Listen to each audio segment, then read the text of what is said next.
Where's the town? Why can't I just be a blues singer? My life would be so much better. It's the Bennington Show. I'm Ron Bennington. There's Gail Bennington. Yo. I am Ron Bennington, and we started the show with some live Mike Zito. He stopped by the studio yesterday, cut 4 songs for us. We'll be opening up with Mike Zito all week.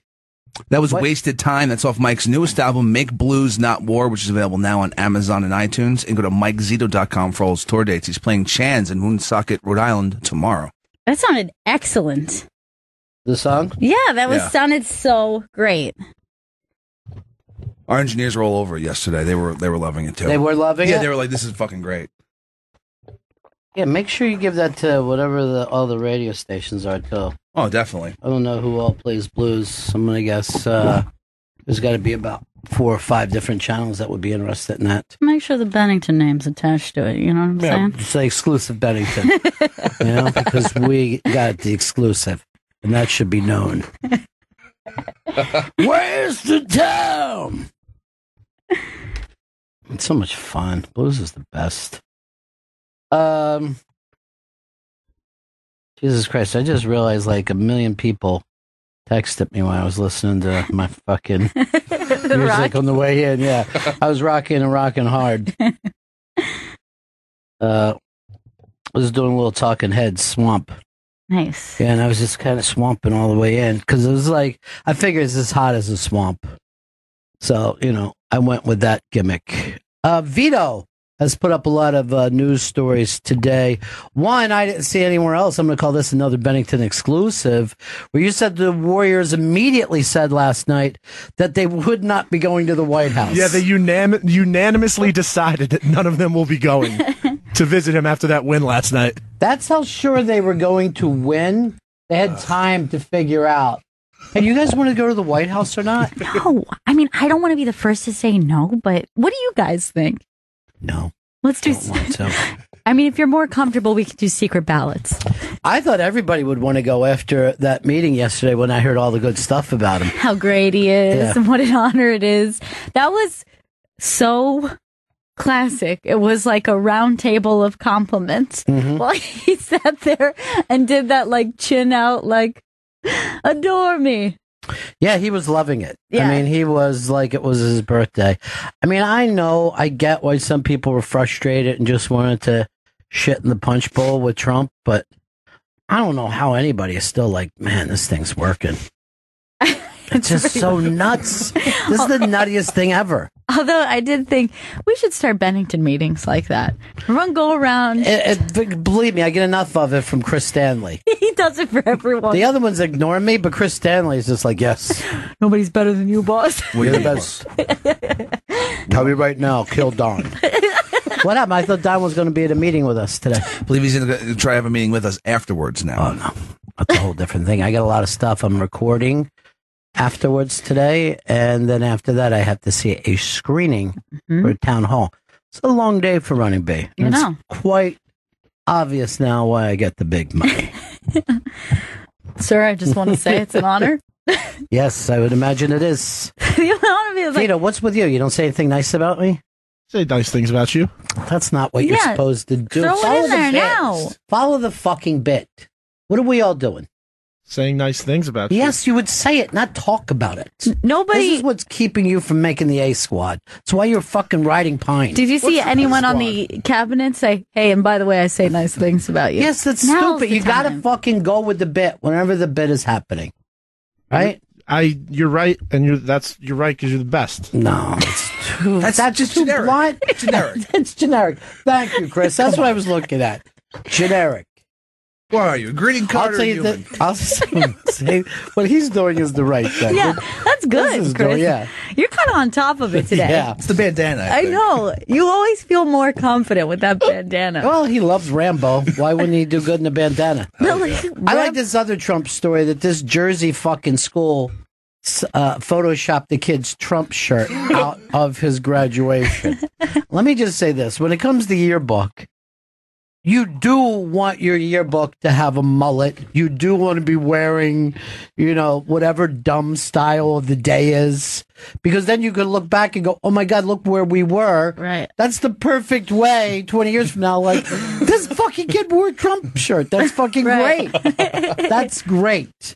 You want to see somebody like one kid in 1968 wearing a Nixon shirt. That's a great fucking yearbook.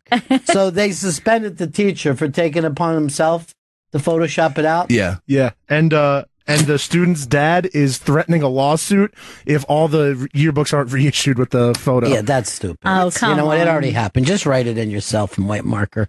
Just everybody write Trump on the kid. Somebody in my school, I wish I could remember what the exact quote was, but somebody tampered with the yearbook quotes and like said something mean about someone, like I'm a fat slut or something like terrible like that. And then it went into print, and then they didn't have enough money to reprint it, so they bought these stickers to go over all of them.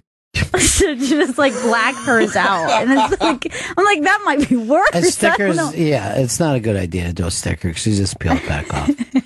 But there is, to me, it's always funny if you look like the times. Yeah. You know what I mean? I had a fucking shirt I wore that said Nano Nano, and it seemed like everyone was like, hey, great fucking shirt. But as the years go by, Not you're so like, cool. Yeah. Not so fucking cool. And now, re-cool again. Back again. I hope you also had rainbow suspenders. Why are there so many? Send Jen in. Maybe we can get into a little bit of her scene today. Maybe we can start dishing. Because I don't know everything that's out there. I just know this. There's got to be some gossip going on. Oh, I know. Gossip. Gossip. We want gossip. Gossip. Gossip. We want gossip. Gossip. Gossip. We want gossip. Gossip. Gossip. We want gossip. And by the way, Mike Zito, what's his text for people who like the songs are asking? The tweet. Oh, I believe it's at Mike Z. I'll double check right now. Don't give his phone number out on the air. I do say text instead of tweet all the time. It's at Zito Rocks, and the Rocks has an X, of course. Okay, cool. Zito Rocks with ROX being the same. But yeah, every day we're going to play some live Mike Zito, and he's amazing. He's just great. And by the way, I quickly had to clarify that because I saw the confused look on Chris's face, and then he grabbed his phone like, okay, boss, I guess I'll give it out. I'll give out the text. What do you want? The grand leader wants it. I got a little gossip to start this off with as we dish. I hear that the cast of Tupac was here today and checking out Jen in a big, big way. What? Did you get any pics with them? No, I didn't, because I was setting up in here, and But they were all looking at you. I mean, I guess. Vito, what was happening? I don't know. Vito is my Tupac- inside source. Tupac himself stopped in front of the window and stared the whole time he was supposed to be let in to the studio. Somebody said that he was licking the window and slapping his crotch against it. Jen, you bring out the best in men. Yeah, she does. Would you date the actor Tupac? I would. Yeah. He looks just like Tupac. I know. When I saw the thing of him, I'm like, maybe Tupac isn't dead. Because you know how they always say somebody isn't dead? Oh, yeah. That's when I believed it. And Tupac is one of the favorites. Like, that one's a very common, like, nah, he's not dead. I'll tell you another one I think is still alive is Ray Romano from Everybody Loves Raymond. I do think he's alive. No. Are you ready to dish, darling? I'm ready to dish. About yourself? No, not about me yet. You and Tupac.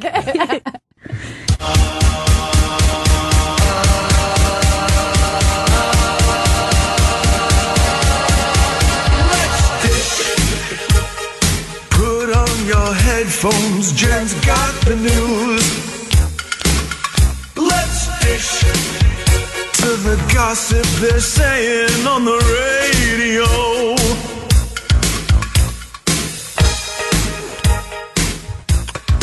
What do you got? So ScarJo and Colin Jost, they're still going strong. Good for Colin. They Good were for seen- Colin Jost. They were seen on a date on the Upper East Side, and people, like onlookers, were saying that they were holding hands and looked really like cute and cuddly. Where were they in the Upper East Side? That's where I live. I'll go running over there immediately. It didn't give out their restaurant location. For now on, when you got a story about them, just go, this Justin. Colin Jost does well with the pretty girls. Yes. I mean, I was always aware that the ladies liked him, but it wasn't until I was at SNL and saw him in person that I was like, oh, I get it. Like, he's an Ivy League boy too. Yeah, like it's more than just his looks. Like, he has a thing about him that's very charming. There's something very cute. It's like Kennedy-esque. Yeah, very clean cut. I would agree. Is he tall? Because I can't really tell when he's sitting. 5'1". And has a large goiter on his neck. You're asking the wrong person because I've never met a person that I don't think is tall. I'm like, everyone's tall. I get called out all the time for being like, that tall guy, and everyone's like, he's 5'6". That does seem tall. You should move to Japan. I know. You'd still be short. Yes. Or like Mexico. Like, the Mexicans are very short. I don't know if it's even Mexicans. I think it's the Central Americans that we see. They're teeny tiny too. Yeah, they're very little and very happy all the time. Yeah. And I think that's why I do well with those gentlemen. They're like a lady of my stature. I didn't know that was your dating one. This tiny Incan woman. I'm dating two different guys from Honduras right now. All right, so the Colin Jost story, I'm going to give that a big thumbs up because he's doing well for a kid from Staten Island. I'm trying to figure out what school he went to. Was it Harvard? Was he a Harvard boy? One of those. I know he went to like Regis High School, which is like the Nobody number one. Nobody cares about that. No one cares. Yeah, you're the only one who brings up high schools, and this is why you're still riding Pine. Right now, I've got you under both the interns in terms of who I can depend upon. He's a Harvard boy, Ron. Thank you, Chris. You're just the best. By the way, I saw Vito out the other night on the street. Incredibly confident, incredibly cool. Really? So much different than he is in here. Interesting. You know how like he's a dope in here and he never knows what to say? Mm-hmm. He's out on the street. He's smoking. He's drinking. He's bringing up all different. I'm like, why can't I have this guy on my show? He's very opinionated. You get a few drinks in me, and all of a sudden, maybe you should drink before work. And I go, dude, what is it? I go, why are you so confident? Is it because you're cross country skiing tonight? And then he's like, no, those are just my sneakers. Seeing his long feet on the sidewalk was shocking. Yeah. All right, Jim, what else we dishing on? So I guess love is in the air because Amy Schumer was seen with her new guy. She's on with a new guy already. Well, what do you think? She's going to sit around lonely? I don't know. She's Amy Schumer. I thought you'd wait a little. I mean, they were kind of... Who's she with? Florentine, or was that just in the movie? So it's like a regular guy. They won't even say his name. They just said she's out. So you guys were right. She did the regular guy thing. Mm-hmm. Didn't date a celebrity. Because we had debated. I thought she would go regular guy for a while. Yeah. Because that way, she can get on top and she doesn't have to worry about the pictures. Right. Did I ever tell you what I do to Florentine? Oh, so when I'm at the stand, whenever I'm hosting and Florentine's there, and you know how he was one of the guys that had a short one-nighter with Amy Schumer that lasts like a minute. No, not a minute. Like 5 seconds on screen. I go like this. Ladies and gentlemen, it's always exciting here in New York City because we never know who's going to be dropping in. And everyone knows this next performer from Trainwreck, and everyone's just fucking leaning forward. And I'm like, Jim Florentine. And then he just walks up to depression. He goes like that. You expected Amy Schumer, weren't you? I was out with my son the other night. He told 2 jokes.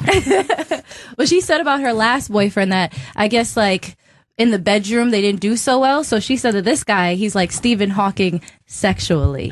Wait, that's not good. That's not good. Stephen Hawking sexually is terrible. Hold on. You know what? I know someone who banged Stephen Hawking, and she said she just leaned over, and then he would back up, and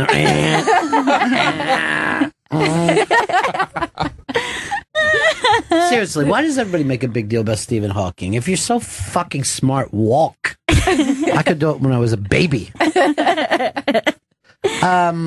Well, that's a nice thing to hear. Stephen Hawking sexually. Yeah, because isn't he known a little bit for some kink or something? I can't remember. There was something. Anything he does is going to be considered kink. He gets spotted at strip clubs a lot. The strippers, he loves strip clubs. Sammy's a little kinky. If he was with me, I'd make him pay for everything. I'd just turn around and face the wall.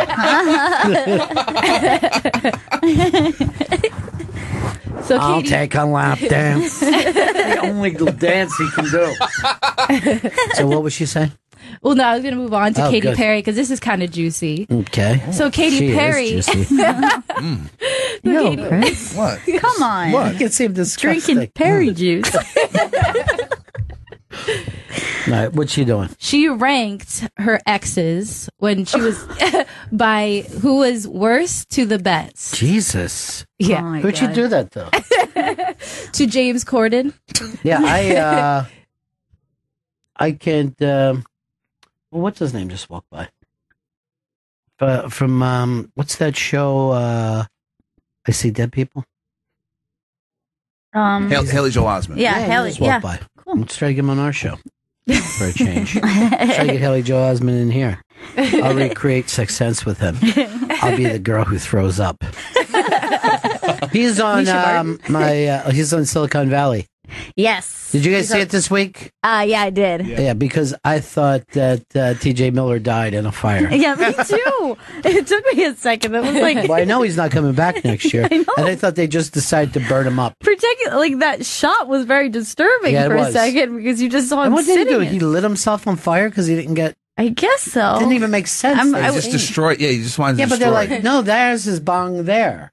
What? Yeah, I didn't really get that, but I thought I was going to be right because I called that they were going to kill him off. So I was kind of happy that they were going to kill him off. But then, Well, there's one thing of killing him off. Another thing is just watching him burn up. burn alive while he sits We there. wouldn't be surprised if they killed him up, but just have him burn like a Vietnam monk. All right, let's talk about Katy Perry. All right, so so- she ranked. Yeah. When she was asked who was the best and who was the, Okay, so which The boy are you worst most has got to be that fucking English kid that was paddling around with his dick out while she was sitting there fully There's clothed. actually Orlando someone. Bloom. No. Yeah, well, yes. But he was not the worst. The lowest. worst. Who was the worst? I have a guess. I hope it's not Haley Joel Osment. No. I have a guess who the worst is. Who? Did she say John Mayer is the worst? No. She didn't. I thought he was a cocksman. I thought he was well regarded. I thought he was well regarded sexually. She said that he was the best. There you go. That's because her body's like a wonderland. And the worst was Diplo.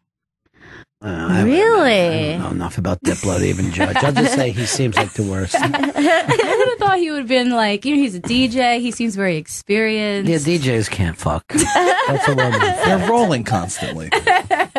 Oh, that's bad sexually? It could go south. I hate that I got sober. Never understood. Never was part of the rolling thing. And look how tall that person is down the hall, Chris. Holy shit! Almost touching the fucking ceiling. That's got to be a b-ball player. All right. Yeah, here's the thing. I don't think that you should rank when you're young. I think when you get older, everybody gets a kick out of it. Like the other day, they did something for Diane Keaton, and just loads of her old boyfriends showed up. Woody Allen was there. Al Pacino was there. I forget who else. Oh, Warren Beatty.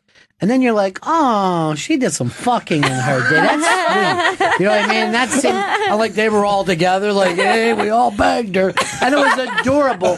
But you can't do that when you're in your 20s or 30s, you know? Poor Diplo. Yeah, no, that really sucks. That really sucks. But I try to get some people to call me a different thing if I was Diplo. I'd probably just go for Big Dipper. If I can get that going. Big Dipper. Well, he also had a thing with Kate Hudson. Everybody had a thing with Kate Hudson. There's no one left that hasn't dated Kate Hudson. She is basically Kate Hudson. She could legally change her name to Tinder, and nobody can stop her. And everyone that's been with her said, thank you, Kate. That's very kind of you. That was so sweet of you. Sorry I yelled at Goldie when I came. Oh. I'm loving these dish stories. I know. Thank you. What else we got? So, What else we got? So me and Vito watched this show, The Ooh. Bachelor. and they have it's like huge drama going on because they have this like this sequel called Bachelor in Paradise, where they bring back all of the old bachelors and the bachelorettes, and they try to make a love connection. So there's from this current season with the Bachelorette, DeMario, he was dating he had a girlfriend that they exposed on the show, and then Corinne from the old Bachelor, she's one of like the the kind of like the villains. So they say that the producers tried to make them happen, and they ended up hooking up on the Bachelor in Paradise.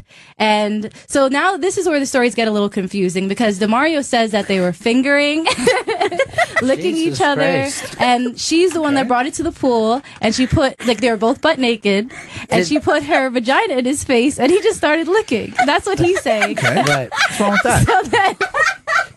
So now Corinne is saying that she was blackout drunk. Oh, no. She's saying that she was blackout drunk, and she's blaming the producers of The Bachelor in Paradise. They're changing it almost to a sexual assault. Yes. Instead of a couple people so they have fingering and licking. Yeah. Just put her vagina in its face. It's just very funny. It's like we were in court. That's how blunt she got. Like we were in the jury and we had to hear the exact things. This is the Bill Cosby jury room. Oh my God. Now, here's the thing about being blackout drunk. Is it everybody else's responsibility for you? You got yourself fucking blackout drunk. I think if it's on TV and if producers are like watching it happen and it looks like sexual assault, I think that they should have stopped it completely. And not I would say that filming. about every show. You know what I mean? Like, I'm going to stop you from having sex on TV because it's a bad idea. 100%. No, there is no circumstance where it is a good idea, sober or drunk. But if you look at any TV show where it's like a reality game show or whatever, all the producers are bad people. They're all terrible fucking people. Yeah. And you watch, I don't give a shit if it's Survivor where they let the bugs eat them up and then they forced that transgender kid out this year. They thought, oh, this is good to run on TV. You know what I mean? And you see the kid in shock while it's happening. You just see him look like an abuse victim. Right. Just a stunned abuse victim.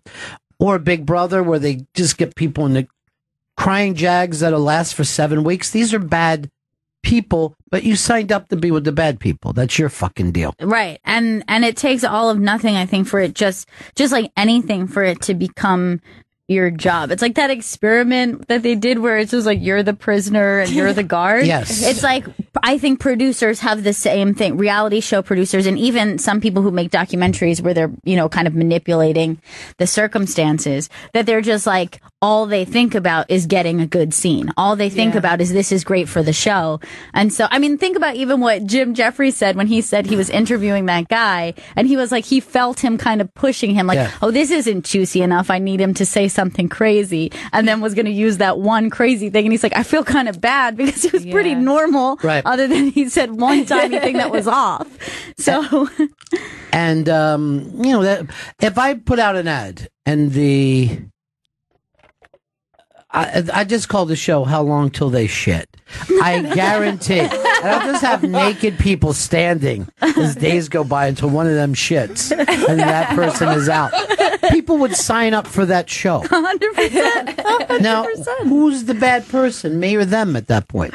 Because they don't have to stand there and hold their shit. They don't. Right. But then at that point, you're like, well, you have to be, just like you're saying, like, if you're going to have sex in front of a camera, like, there's something wrong with you. So, like, you can't be all there. Like, if you're signing up for the shit show, right? Like, you can't be a normal person. So automatically, there's no such thing as normal, or maybe the fact of the matter, normal is weird to begin with, right? So everybody is fucking weird, and you only figure that out when you put cameras on them. Right. If you put a camera on anyone, I mean, we're seeing this right now with Trump. He's fucking psycho.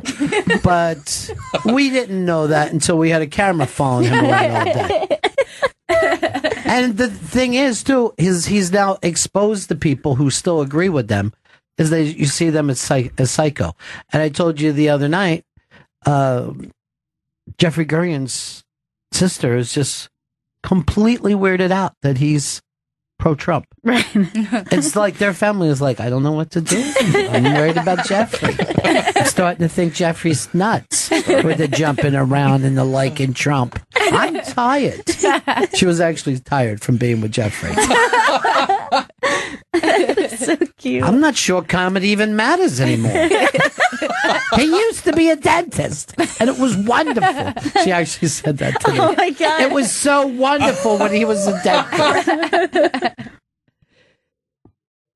We got any more? Is that it for us? The dish has been served. Oh, Good dish today. Good dish.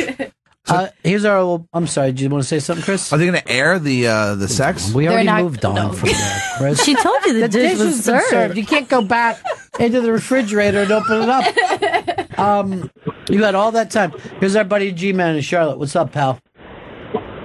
Hey, buddy. Hey, buddy. Hey, here's what I don't understand about this Bachelor in Paradise thing.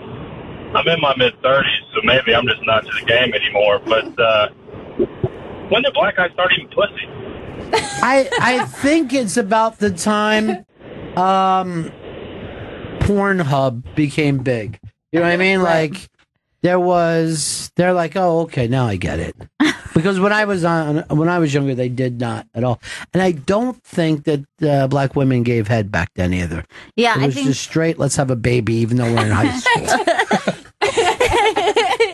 Yeah, something happened. That was the stereotype, and I don't think it exists anymore. That was my big thing when I was in high school, getting high with black guys, is just talking about it until they would run away from me. Because I'd be like, I just rest my chin on it. And they were like, oh my God, you're so fucking gross. It was fucking so much fun. I just hate that we've lost that. I feel like it's since like the black fraternities, because like in Miami there used to be like this fraternity called they used to call themselves the Noops. Yeah. I think it's Kappa. I think it's Kappa something, and they used to like pride themselves off of eating pussy and eating ass. And, like, doing all kinds of nasty things. This is a fraternity I can get behind. In front of. That's the fraternity you can get in front of. If you get behind, you're in the wrong place. All right. We did find out Joel Osment's going to stop in here, right? Yes, he is. Now, are you guys watching him on that show? He kind of is like the VR guy. Yeah. He says his VR pitch that he's trying to. But who is the famous VR guy right now? The guy from invented the Oculus. I don't know his name, but he works for Facebook. But because Facebook He doesn't. bought them. They bought him. Yeah. So he's worth like $800 million, and Yeah. he's like 24 years old. Right. And then there's a lot of people like, why did you fucking sell that for $3 billion? You're an idiot. You could have made real money for yourself. Like the Twitter guys, they turned down $3 billion from Facebook, and now they're worth, I don't know, $4 or $5 billion. You know, but at the time, and I mean each, they're worth that each now. Where before, everyone was like, "You're fucking stupid." Here, you could have $3 billion. They're like, yeah, but it could be more. Could be a lot more. I don't want to just buy a baseball team. I want to buy all the baseball teams. You own baseball. Did you watch basketball last night? I didn't. You guys only watch the Sixers, huh? Yeah, that's all true. you watch? And even then. Gail's man only watch, when they're winning. You watch. If the Flyers of the Sixers starts winning, they'll start wearing stuff. That's people from Philly immediately. Actually, they're pretty good at staying through the bad times. They're used to losing. What are you doing over there, Chris? Just queuing some stuff up, that's all. But for what? When Haley comes in. What are you going to play? I'm going to play the team of Silicon Valley. That's so fucking You'll great. never expect that. I thought, he's on Silicon Valley. I'll play the theme song to the show. I do like that little song. I don't know. You think it'll be any good without TJ Miller in it? I'll be interested to see. I mean, like, I love the whole cast. Yeah, me too. But, TJ Miller is so I love him. beyond funny. I love It's him. just crazy funny. I'm not going to give up on it, but I will be. I'm going to have to see what happens. Shit, Chris, of course. Yeah, we're not going to You predict. think you came up, you think you came up with a new idea? What a loser! Fuck you, Pito, you He is cocksucker. right, though. You are a loser. You kind of are. You losing stuff. I love anytime one of you is having a good boy day, the other one's like, I gotta get him and I gotta take him down. Martin Starr is maybe my favorite. I like them all. Martin Starr, he kind of cracked with Haley Joel when he put on the fucking pajamas. I was like, I don't know if I like this anymore. A lot of people are kind of a little odded out today about how blunt Jen is sexually talking about things. Vagina? They like to lick pussy and they like to lick ass. Please don't use that language when Haley Joel Osment is You're in not here. like Tom Shalhoub from yesterday. It was like, I just like to make out in high school. I'm like, well, I was with you when we were all 11 fucking getting Playboy books, but I didn't stay there. See, he went on to be a Boy Scout. I didn't even know any Boy Scouts. Yeah. I know everybody was a Cub Scout, right? And then when you were 9, that was my entire neighborhood. And my Cub Scout den mother committed suicide. Mm. I guess we were really just a bad pack. That's what we were told by the new person. Oh my God. Yeah, by the way, she T.J. Miller. She poured gasoline on herself. Oh my God, that's horrible. Yeah. That's really awful. And then when you're 10, they said you're going to join the Weeblos. And we're like, nope. Not going to join anything called the Weeblos. It's hard enough in this neighborhood as it is. My scouting career ends at 9. I give you a salute. Because like when you're 9 and you're a scout, you're like, I can see me staying all the way in till I retire from the fucking military one day. Because it does feel good to line up and fucking get a pocket knife and shit. And you got that cool shirt. It's really fucking I mean, cool. that shirt is really Yeah, great. it's amazing. Later, you only like to see girls wearing it, but at the time, but no, I couldn't. We stopped. We had the same childhood until a certain point, and then Right. I just fucking went full boat into my teen years. It's like in Stand By Me, like when they kind of split. That happened remember? with me and my friends. Yeah, that exact same thing, and we all even lived on the same street. But I started to hang out with the older kids on the other part of town. Right. Darkness on the Edge of Town, I used to call it. Then guess who fucking stole it from me? Springsteen. By the way, Springsteen was in Wildwood again. He's fucking loving South Jersey and he's loving Philly. And he's saying fuck you to North Jersey and fuck you to New York City. You have to just pick Billy Joel now. There's no good vacation spots in New York City. North Jersey is filled with fucking beaches, dude. Oh, okay. He's not in Philly fucking vacationing there. He's not at the Franklin Institute. But he should be. Did you ever go there, Gail? I have, yeah. You love it? Love it. Oh. I like everything about Ben Franklin. He was the only founding father that I fucking liked at all. The rest of them I thought were douchebags. Slave-owning douchebags. Well, let's make up rules that people hundreds of years from now will have to listen to. Hey, fuck you. That everyone will listen to. And everyone will listen. It really annoys me that we sit around and we go, well, the founding fathers were so smart. Really? They're smarter than 12 fucking people we can find today? It can't be. It can't be. They didn't even fucking, seriously, they didn't have anything back then. They didn't know what the fuck they were doing. But, they set up some rules. We all better listen. Shut the fuck up with that. Oh Hello is now on Netflix. So you guys can watch it now on your sixth fucking thing. Can't wait. I don't think there's a bigger Oh Hello fan than Chris Stanley. He loves Oh Hello so much. Jeffrey Gurian is. Oh, yeah. Because he wears the Oh Hello jacket. Right. Get it? Gurian?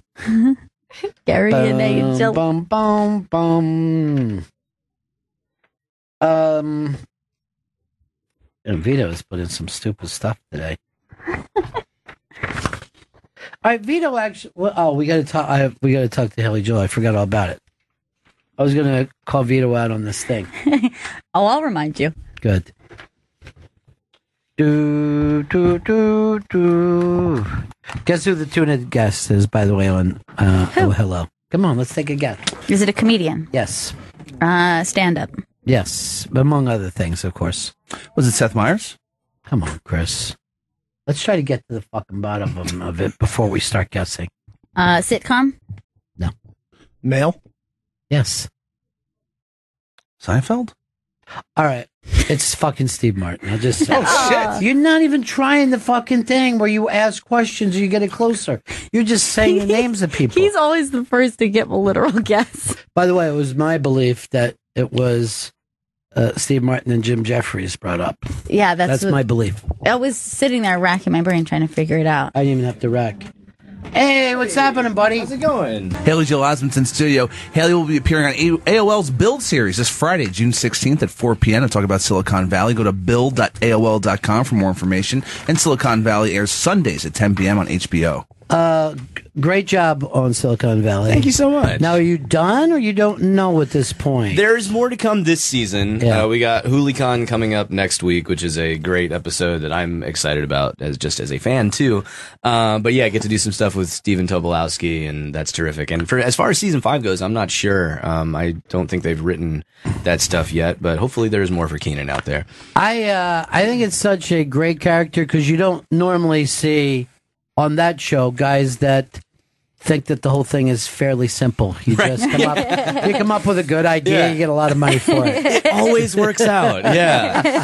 Yeah. They found a really great kernel of his character that was fun to run with, where it's just very simply a guy who wants to feel good all the time. And when he doesn't feel good, it's very confusing and he doesn't know what to do. He has to walk through his feelings a little, step by step. And, and it's dangerous when somebody like that has hundreds of millions of dollars. When he doesn't feel good, he just has to go kite surfing in Fiji until he feels better. Right. So, yeah. But there are cats like that, like if you have something that happened, I've known guys that have had a lot of money like that, right? Yeah. And they suddenly think they know everything. You know what I mean? Like they just feel like, okay, because I was right this one time, the world is easy. Yes, the world is easy, and I'll tell you what the president should be doing, and I'll tell you what this person. Right. And it just their whole life is that but way. with no passion or stress about that thing. Like you meet those people who they talk about business that way, politics, parenting, any guy who is like that's a dad. A crazy thing. And then they're just hey, parenting man, books from just be a dad. It's just cool, TV, man. I mean, and with these really powerful guys like Mark Zuckerberg, who has the ear of most people that he wants, and it's like, what do we know about that person? Almost nothing. So it's I think Mike Judge is just a really, really, really smart guy who has had his finger on the pulse of all this stuff for a long time, and it's, I think, a sign of how accurate they are with the show is that when they talk to the real people from the Valley, they always think that they're making fun of someone else. They're like, oh, yeah. That's based you really on... got that guy. Yeah. It's you too, man. But that has been an amazing, unique thing that area, that so many billionaires came out of that little era. Yeah. That little small valley. Yeah. I sure wish I had been around in the 90s to put some money in those companies. Yeah. But, I remembered something that they said when they had their screening for the first season for all the big guys. I remember Elon Musk was like, Mike Judge doesn't understand. And Mike Judge needs to go to Burning Man if he wants to understand. But it's like, I've been to Burning Man. It was cool. But I think Mike Judge understands. Well, like you said, you wish you had money then, but there's companies in the last year or two that if you would have gotten in early, but they all sound like, just think of how many apps that have come out that you heard about that just suddenly went away. Right. And they seem like as good of idea as anything. Yeah. And most technology sounds weird until it becomes a part of your life. The iPhone seemed weird, but not as weird to me as the iPad. I was like, that's the dumbest. I was like, what are you going to hold this giant thing up? And here you sit with one right now. Exactly. Not only that, but you feel like something's wrong when you don't have it with you. Yeah. Right. Like when my phone dies, I'm like, I live most of my life without my phone. Why am I now acting like I'm cramping up? I just remember, in high school, I was really happy when I found a Radio Shack that had that cassette tape adapter that you could plug into your MP3 player. Yeah. That technology was the most important thing for me being able to drive in my car with the tape deck. And now it's all gotten very intense. I wish it was more macro, though. I do like what Elon Musk is doing, because now it's like a $1 billion company is one that's founded on making your face look like a dog with a filter. Yeah. I wish, getting to Mars might be a cool thing, or solving poverty and hunger maybe, but To me, that's the stuff that when you start hearing, is it going to be Elon getting there, or is it going to be Amazon or Virgin. Right. You know, I grew up in the NASA era, so these were the people of my early childhood. And now just to see that regular dudes, regular people are like, yes, we're putting this together, and a rocket goes up and down. Yeah. And we're not a country. That's wild. Yeah. My friend's brother works for them, and it's it's really, really interesting work. Well, I have an Amazon show called Oasis, and there's a bit of like meta and, you know, singularity stuff going on because Amazon has a division, I think it's Blue Origin, that is actually into space travel. Our show is about space travel. And we're like, is any of this stuff like actually like, are they going to use it later? Or like, did I sign a contract that's like, also you have to volunteer to be the first one to go into Mars? Well, and the thing too is Amazon worked on that for years and we didn't know it. And then they're like, okay, Amazon shooting a rocket. And a lot of people wait. The same people that deliver books? Oh, no. They do a lot more than that. Started as delivering books. Yeah, if NASA had first been like a bookstore. It's like, actually, they also go to the books. But that's amazing, right? Yeah. That is amazing that you're just like, oh, we've also been working on rockets for the last 12 years. Secretly. God knows what they're doing with drones, too. Like, they had like a secret base in England that somebody found. Some neighbors found because they were doing drone tests, because pretty soon, like, we'll order a pizza and the drone will, you know, come up here to the 36th floor and deliver it through the window. Now, do you think that'll happen? Do you think that we'll get, even though it can happen, that it will happen? It just seems crazy to me. I feel like the reason it will is because the anticipation for it. Like, we are already setting up that as a premise in our mind. Like, sometimes a technology shows up and you're like, well, this is weird. We're not ready for this. Yeah. But because they've been working on it, I think everyone's like, once it happens, it's going to get normal really quick. Yeah. I remember the first time I heard that we were going to go from computers to phones. I'm like, well, I have a cell phone and it's terrible. I can't, you know. Right. So, and then within 5-6 years, that did happen. But when I first heard about it, I'm like, there's no way this stupid phone is going to be able to do in your that. car? Yeah. I used to just keep, the only place I had my cell phone was in my car, stuck into my battery. You know what I mean? I'd have to take it out if I wanted to light a cigar. Wow. And like with going back a little further too, like with air travel, like that's 100 years old for any kind of air travel. And now it's like nothing to fly across the Atlantic. Like I'll just watch TV and like I'll be in a completely different country. Like we get used to things quickly. Yeah. I was just saying that because we had the Puerto Rican Day parade, that they said that the flights to Puerto Rico are the cheapest that we have because they're always filled. People that live in New York go back and forth to Puerto Rico constantly. Right. So that is now just, it costs you more money to get a cab to the airport than it does to fly back and forth to Puerto Rico. They have a lot of $49 flights because they're packed. They're just, they can sell them all. I know it takes me longer to get from LAX to my house than it does for me to fly from San Francisco to Los Angeles. So, And then, of course, you've got the fact that cars are going to be driving themselves. Yeah, that's going to happen. Yeah. And when the first time I heard it, I'm like, that's the nuttiest idea, but they keep hammering it and getting closer and closer all the time. The danger will be the transition. Like when you have people and robots driving, that's when you'll have a lot of trouble. But if we just made the complete switch to robots, like it's just tough because there'll be a lower accident incidence, but it'll just feel worse that you were like killed by a robot that, that you know, that had a mistake. Like same result, but there's something about it being like a program. You're like, oh, this, who knows? It feels okay when it's a drunk driver that runs into you, but a bad robot, no. Colonel Panic did this. Haley Joe Osmond's in studio. Haley will be appearing on AOL's Build series this Friday, June 16th at 4 p.m. to talk about Silicon Valley. Go to build.aol.com for more information. Silicon Valley airs Sundays at 10 p.m. on HBO, and Oasis is available on Amazon.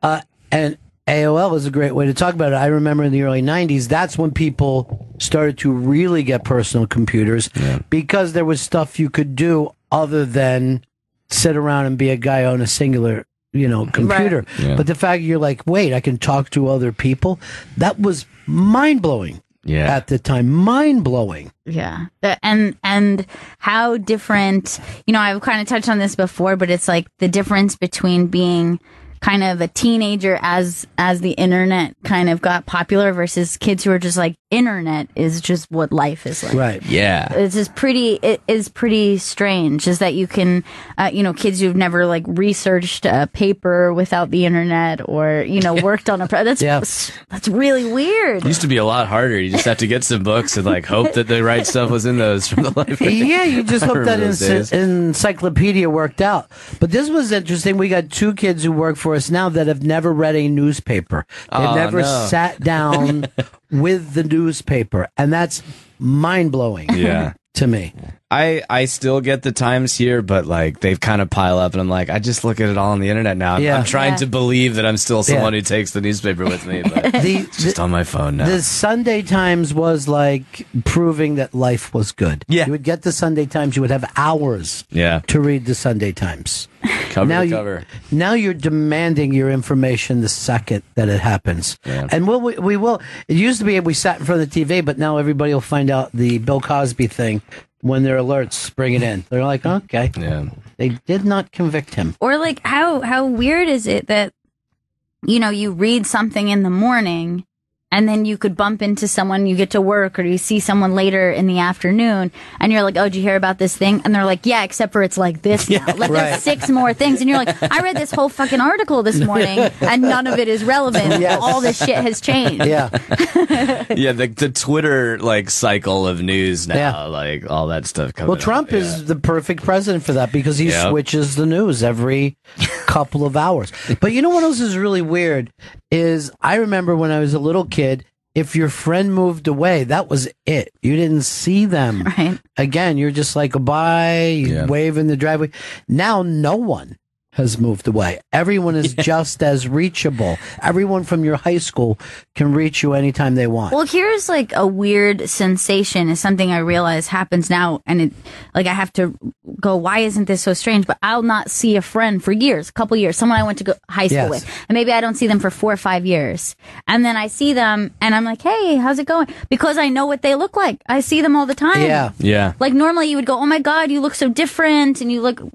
No, you don't have that strange moment where you're trying to figure out, like, oh, who they God, are. Yeah, I see their face, that person I knew from high school.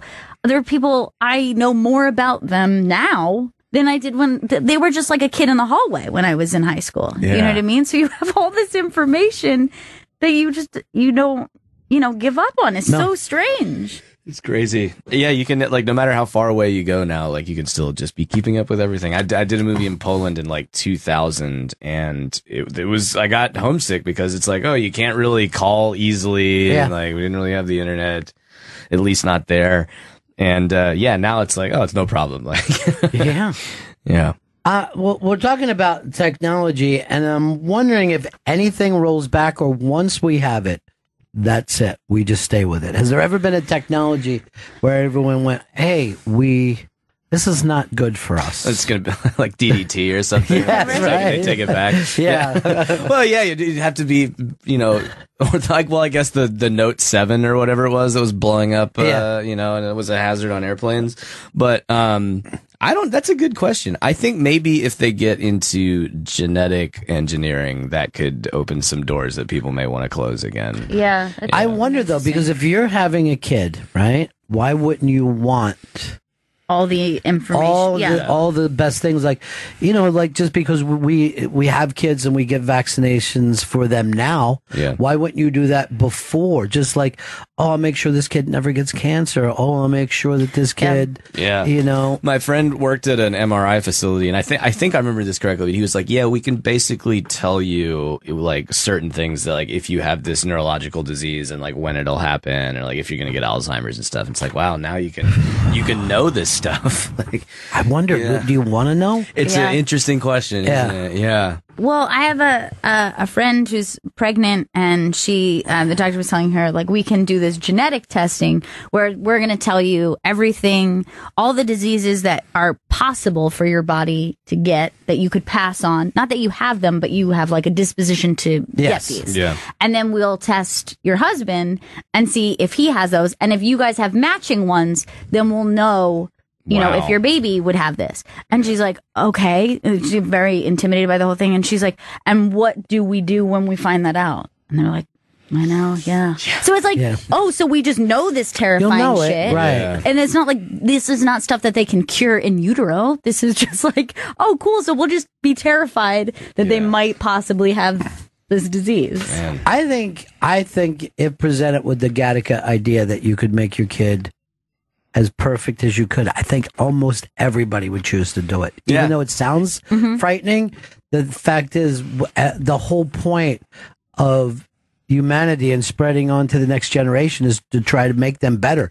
And those kids are probably going to end up hating you. Right. And calling you fatty dum dum. That's the thing. Like, if everybody else's parents, if everybody else's parents is doing it and your parents were like all hippy dippy about it, you'd be like, thanks, I'm pigeon toed and everyone else is perfect. Wow, that would create a crazy dynamic. Yeah. Like, no, my parents were organic, so I didn't get super strength. Because then it's like, how far can you, what's physically possible? Like, oh, I want my kid to be 10 feet tall and have super strength. And like, it's, I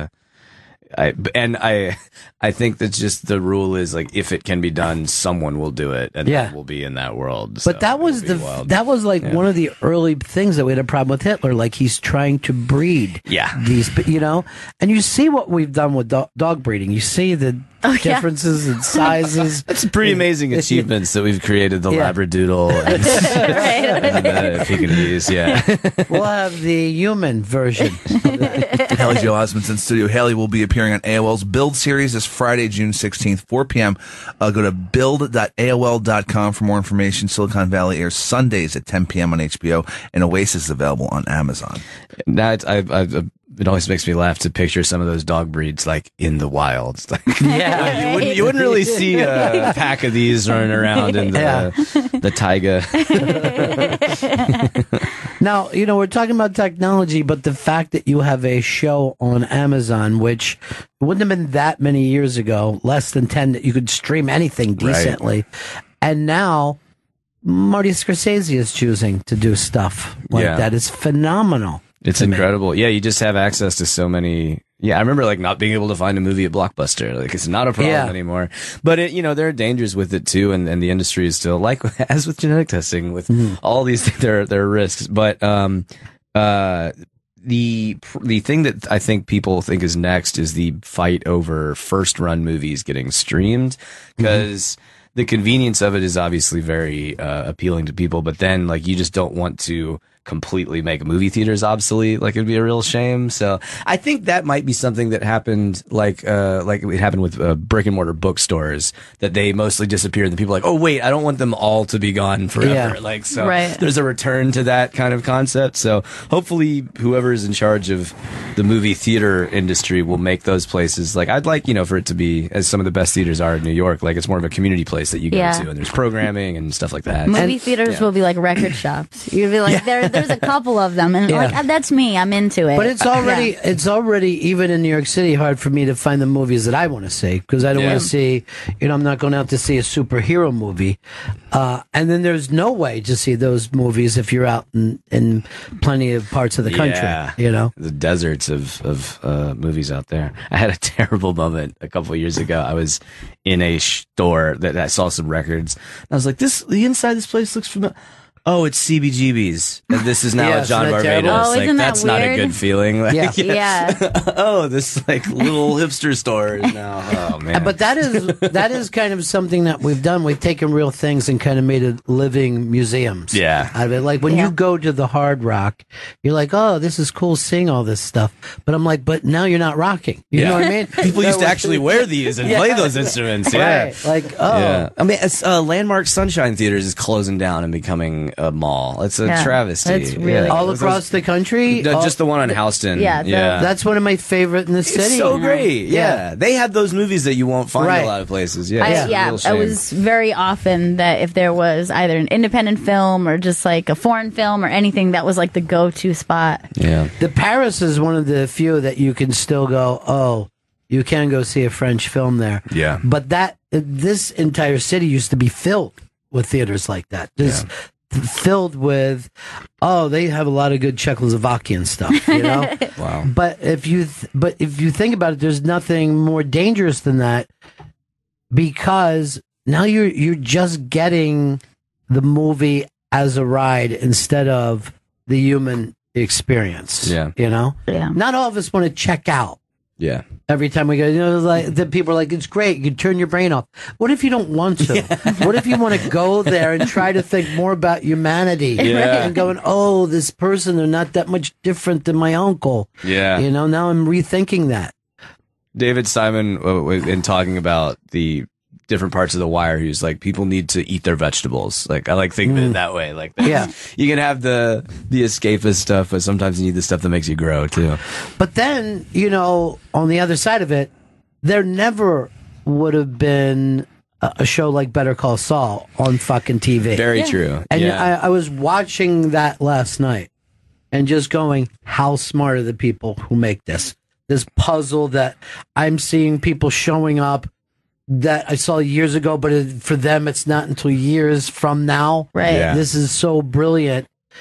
And there's, probably more people seeing that than go out to see any independent film. Yeah, and that means there's an audience for that. The amount of smart TV shows, different series that are out there, they wouldn't be making them at the quantity they're making them if there wasn't audiences who wanted to watch that kind of stuff. So it's not completely hopeless in that way. Like there is, it's just there's like growing pains in figuring out. But there's the also best way to get it out there. The thing is, it's still a different experience watching it at your house than it is in a theater with other people. Yeah. Where suddenly you hear sobbing or what I mean, like or laugh and you feel more connected. Yeah. I mean, I saw Get Out in the theater, and I remember thinking, like, I'm so glad I saw this in the theater because it was such like a wild theater experience. Like I felt like I was on a roller coaster. Yeah, you and need it was that crowd the people there. around, yeah, man. Well, we're gonna try to fix all this stuff. I don't, the next time you come back, let's have it all fixed. I just want to say one more story. When I saw No Country for Old Men, the night it came out, packed theater, it was the funniest experience because of the crowd it was. It was like a lot of NYU students and everything. There was a palpable desire for everyone to show everyone else that they knew that the Coens were funny. Yes. So there was lots of forced laughter when it really didn't belong. It's not a very hilarious movie. Like people go, I know these guys. Like those are the unique experiences you can get in the movie theater. That's like always too. Like when you go to see like a Randy Newman show and people will laugh. I go, I get it when we first heard it, but why are we still laughing now? If you want that experience recreated, go to BAM Theater in Brooklyn. Yeah. Like it's like, oh yes, we are very clever, aren't we? Haley Joel Osment's been in studio. Haley will be appearing on AOL's Build series this Friday, June 16th at 4 p.m. Talk about Silicon Valley. Go to build.aol.com for more information. And Silicon Valley airs Sundays at 10 p.m. on HBO, and Oasis is available now on Amazon. Nice meeting you, man. Nice meeting you guys too. Nice talking to you. See you next time coming through. Thank you. Bennington Show. By the way, we got plenty of stuff coming up this Friday, Chris. Yes, we do. We have Jim Gaffigan Town Hall airing Jim Gaffigan. Friday at 2 p.m. Make us laugh again. We're gonna listen to Jim Gaffigan. Jeannie seems to be doing a lot better. Jeannie Gaffigan, his wife, had that horrible thing where, she's having headaches. And then they said that she had a tumor like the size of your fist. Oh, God. Right against her brainstem. And it's one of those kind of tumors, like she had a 9-hour operation, but if this would have happened 10 years ago, no, there is no. When they told people, like, you have a tumor and there's nothing we can do about it. So just go home. Drink, smoke, ride around on a motorcycle with no helmet on. Nothing matters. So that's Friday. And we may have some rock stars in that day as well, right? Yes, possibly. You don't want to say possibly. You don't have to. Possibly, we don't pitch, right? Yeah. We don't say, oh, we may have the president on tomorrow, because then when you don't, they don't dig. You're so lucky we have Vito because you're irreplaceable. You're irreplaceable because of Vito. Because on your worst days, he doesn't still come close to you. You're still that much better than him. So the town hall Friday, and we're doing another town hall tomorrow morning with Eddie Izzard, and his book is, well, you know what? You just see, you read something, and you go, oh, they're way more driven than I could ever be. Way more driven. Like I don't know if we know anyone who's this driven. I know, it's when people are successful and you're reading about all the things that they did and the fights that they did to get to the place that they are, and it's like, oh, they're just like not sleepy. Like they're just not sleepy people. Or they just don't want to just stay home and eat cake and just, But see, here's the thing about that kind of drive, because they're always like, go for it. Don't let anything stand in your way. And then people like Jenny Hutt read their book, and you just want to say, Jenny, stop it. You're being silly now. No, you're not going to get that thing that you want. I'm going to write a book called You're Not Going to Get That Thing That You Want. That's going to be the book. You're probably don't. I mean, the chances of somebody not being successful reading your book are way more. Right. And that's with a success book. But with a non-success book, it's got to be close to 100% of the people who read your book will not become a success. Like, nobody says, make a list of all the stuff that you want to accomplish with your life.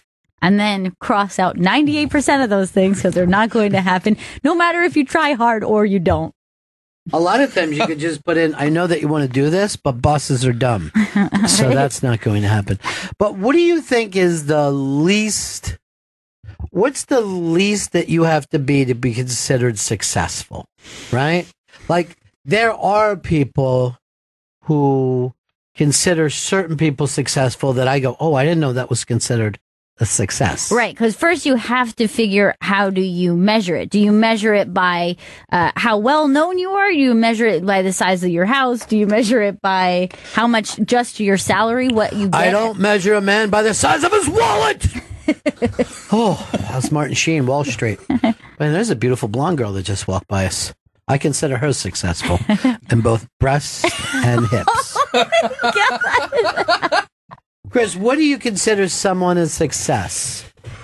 They own a home. I think that's a homeowner is successful. Yeah. So most people are successful, according to you. It's in that way, yes. They were responsible enough to own a home. But that's not. Yeah, I mean, most people who own a home would not say I've hit success. Now, maybe that was a goal. I own multiple homes, and I sat there going, I'm a loser. No, right? Yes, I mean, people who do. Just because they're more I'm sure the fact that there's a roof over their house is such a big deal to you because you're borderline homeless. Vito, you're young. Give me a person that seems successful to you. I guess, The Rock is the first person that comes to mind. Okay, and that's because, by the way, thank God you brought up The Rock, because it could have been Springsteen. You only bring up two people, The Rock and Springsteen. The reason I choose him is because he went from a medium that not a lot of people respect and a lot of people have crossed over from, and now he's one of the biggest stars in the world. You tell us that each time. But you see what I'm saying? Like, do you have to go as far as The Rock? Why aren't other wrestlers or other actors successful? All right, so I will say this. I think if you're doing what you love to do, you're able to live a lifestyle that is comfortable for you, and then you have respect of people. Like, if I think about entertainers, right? Mm-hmm. Thinking about entertainers I love, I think of like Amy Sedaris, right? She's brilliantly funny. She's super smart. She had a show that is beloved. She made a movie. She's written books. She has this. All right, all that is true. But she's not a movie star. Right. And the fact is, she made a movie, not 10 movies. Right. Like, most people don't set out to make one movie or write one book. That's why I think that she is successful, but not like super famous, or, you know what I mean? Who's our interns today? Justin. I send Justin in because I'd like to get his idea of someone that he believes to be successful. Because if you're a lawyer in a small town, does that make you a success? If you own the biggest restaurant in like Akron, right, isn't that being successful? You have to always do it on a national level. Now, first of all, you come here from a country who's not a success candidate.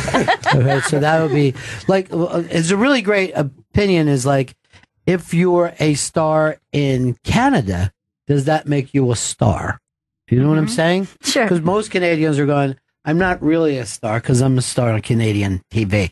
I got to get out of here. I got to go to LA. Now, who would you consider to be successful? Who's a success? Like my age in the entertainment industry? Anything that you want to pick. Any person that you can look at. And say I'll pick Pete Davidson. Pete Davidson. He's young and he's got his shit together. Now, Pete Davidson, this is always interesting to me, is considered a success for one reason and one reason only. Lorne Michaels said, I'll pick you for my show. His career is, his arc as a comedian is about the same as if he didn't get that show. Right. But he's considered as success because the fame that he had from that. Like, to be totally honest for Pete, he was terrific young comedian before he got the show. But if he didn't, would he still be considered a success? Right. So you think maybe not one experience can turn you into a success? No, I'm saying that's why we do say somebody is a success, right? Yeah. Let's say who would have been on his level before he got that show.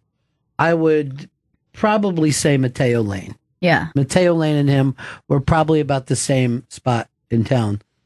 Now, Mateo Lane is where he is, and Pete's where he is, but we're considering one more of a success because a single person said, I'll put him on my show. Right. I'll put him on my show.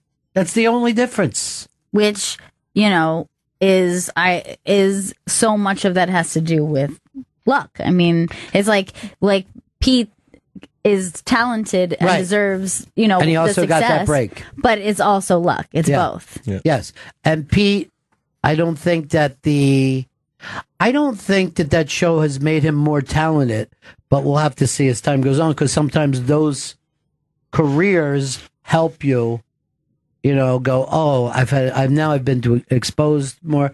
Like most of the time it's going to take, a while before you find out that something was good or bad for you. Right. But let's go back to this other thing. If you own the #1 restaurant in Boulder, Colorado, are you a success? Yeah, because I think it's like it's so personal. If that person says, I would love to open a restaurant. Yeah, but we're not saying we're saying to everybody else. Your own personal success is like, I'm a good dad. Right. I'm a success. But no one really fucking believes that a good dad then is I'll success. I would say yes, because I think that you would see somebody running a successful business. But if you're the #1 piano player or the #1 saxophone player or the #1 comic in Boulder, do we consider that person a success? I don't think we do. Because you have to also make a livable wage from this. But let's say you do. Let's say you make the same amount of money as the restaurant guy because you happen to be the #1 guy doing that in the area. It doesn't seem like you're a success. The way you decided for yourself. Deciding for yourself, Vito could call himself a success and we could all sit and laugh at him. And go like this. Why do you think you're a success? You bring up The Rock every fucking conversation. You know what I mean? You're like a stick in the spokes of all conversation. You look like you want to say something, Rambo. What is it? Being from New York, I think I think I know I'm a dick, and I would say, so Boulder, Colorado. So what? I'm from New York. If you're the #1, let's say sax player or whatever, I would probably not think they were that successful. No, I get it. People from New York tend to do that. And yet, sometimes that we think the #1 guy of New York is somehow successful when they're about as well known. Like, there's not any difference from being the #1 newscaster in New York than there is being the #1 newscaster in Boulder, Colorado. You have the same amount of talent for delivering the fucking news. And I'm not making that up. I see the news everywhere. And they're all the same. And, but then that's probably within them for themselves, because what they want to do is news. They think about #1 market, or you know what I mean? Like they think about that something is a bigger market. So they're but they're wrong. They're absolutely wrong. I mean, they're going to be paid more money, but from a talent point of view, right? Is money the only way that we're judging this, like you did with the restaurant guy? John, South Carolina. Hey, Benningtons. Hey. I think my parents were successful raising 6 kids. Please. Giving us, standing with us when we screwed up, as all kids do, pointing us in the right direction, helping us when we needed help, and then us doing the same thing with our children. I think it made them successful. I know that's the nice thing that we're supposed to say at people's retirements, but I don't think most of us judge it. I think most of us would rather have been Johnny Carson and then had 3 shitty, fucked up kids. Like we're like, if you had to compare Johnny Carson with this guy's parents, who's more successful to you? The one who had nice children that found their way through life? No, I don't think that we judge that way. I don't think we do. Well, then, what do you think of a comedian like Bob Marley, who runs Maine? Well, that's a great point to bring up. I will tell you this. I was a star in Florida and said, I got to get out of here. I got to go, I felt like I took it as far as I possibly could. And there's that thing that bothers you of, you just go, can I hit big league pitching? Then you get to New York and there's a bunch of people like fucking Chris Stanley here. Like, who cares? What does he know that people in Florida and Maine do? And I'm serious about that. Like, you admit, you're a fucking dope about whether something is good or not. Yes. I mean, you're no different than a fuck up in Arizona. And I know that seems like an insult, but it isn't. I'd be to say fuck up in any state I was in, but just lucky enough. Well, the state that you're in is one of fucking complete drunkenness. Well, luckily he only measures success by being a homeowner, so. And that's tough in New York. Milo in North Dakota. Hey, Bennington. Hey. Success is pretty subjective. I mean, it really depends on the pond that you're swimming in on how you could measure success. If you're talking about how famous you are in show business, success is a completely different thing versus someone who's a scientist working on petrol research or... Yeah, but that guy tends to be known by his peers. And let's face it, we really only think people that are good if their peers think that they're good. Like, for instance, when Vito throws up The Rock like he's the best actor in the world, nobody's nominating him for an Oscar. His peers are going like this. He's a fucking wrestler. You know what I mean? What kind of a fucking slobbering idiot would want to go to his movies? What kind of a fucking grunting, fucking smelly... Animal man? I wouldn't even say animal man because animals have some kind of grace about them. You know what I mean? Chuck, Boston. Chuck, what's up? Well, success is a comparison. Like, for example, the cleaning lady at Sirius is probably on time every day for work. That makes her a success, while Chris Stanley is late every once in a while, so that makes him not a success. It's the working man. The working man's the success. Not that gangster on the corner. Your dad riding that bus. He's a success. Yeah, but Chaz is a giant knot, like a fucking roll. What happened to fucking Chaz, though? Remember Who that? fucking shot him? Right when he was waving to the kid. Hey, how are you? How ironic is this? I'm waving to you, and you're the only person that can see me. I hope they remake that movie with The Rock, because he became the success of 2 different businesses. One pretend fucking wrestling and the other pretend acting. 2 pretending things. Do you think you can lose success? Please don't think that you can get in this. You just lost the success of this. I'll tell you this right now, and this is true. Wasted talent. That's the saddest thing in the world. You know what I mean? Wasted talent. You think the Yankees care about you, Chris Stanley? Who's this fucking kid that you love, this home run hitter this year? Aaron Judge. What's the story with Aaron Judge? Here come the Judge, you yell every time you see him. I love him. Come up to That's the why plate. you yell? Yeah, I'm like, here comes the Judge. I'm just he's jacking home runs left and right. It's ridiculous. He hit like a 500.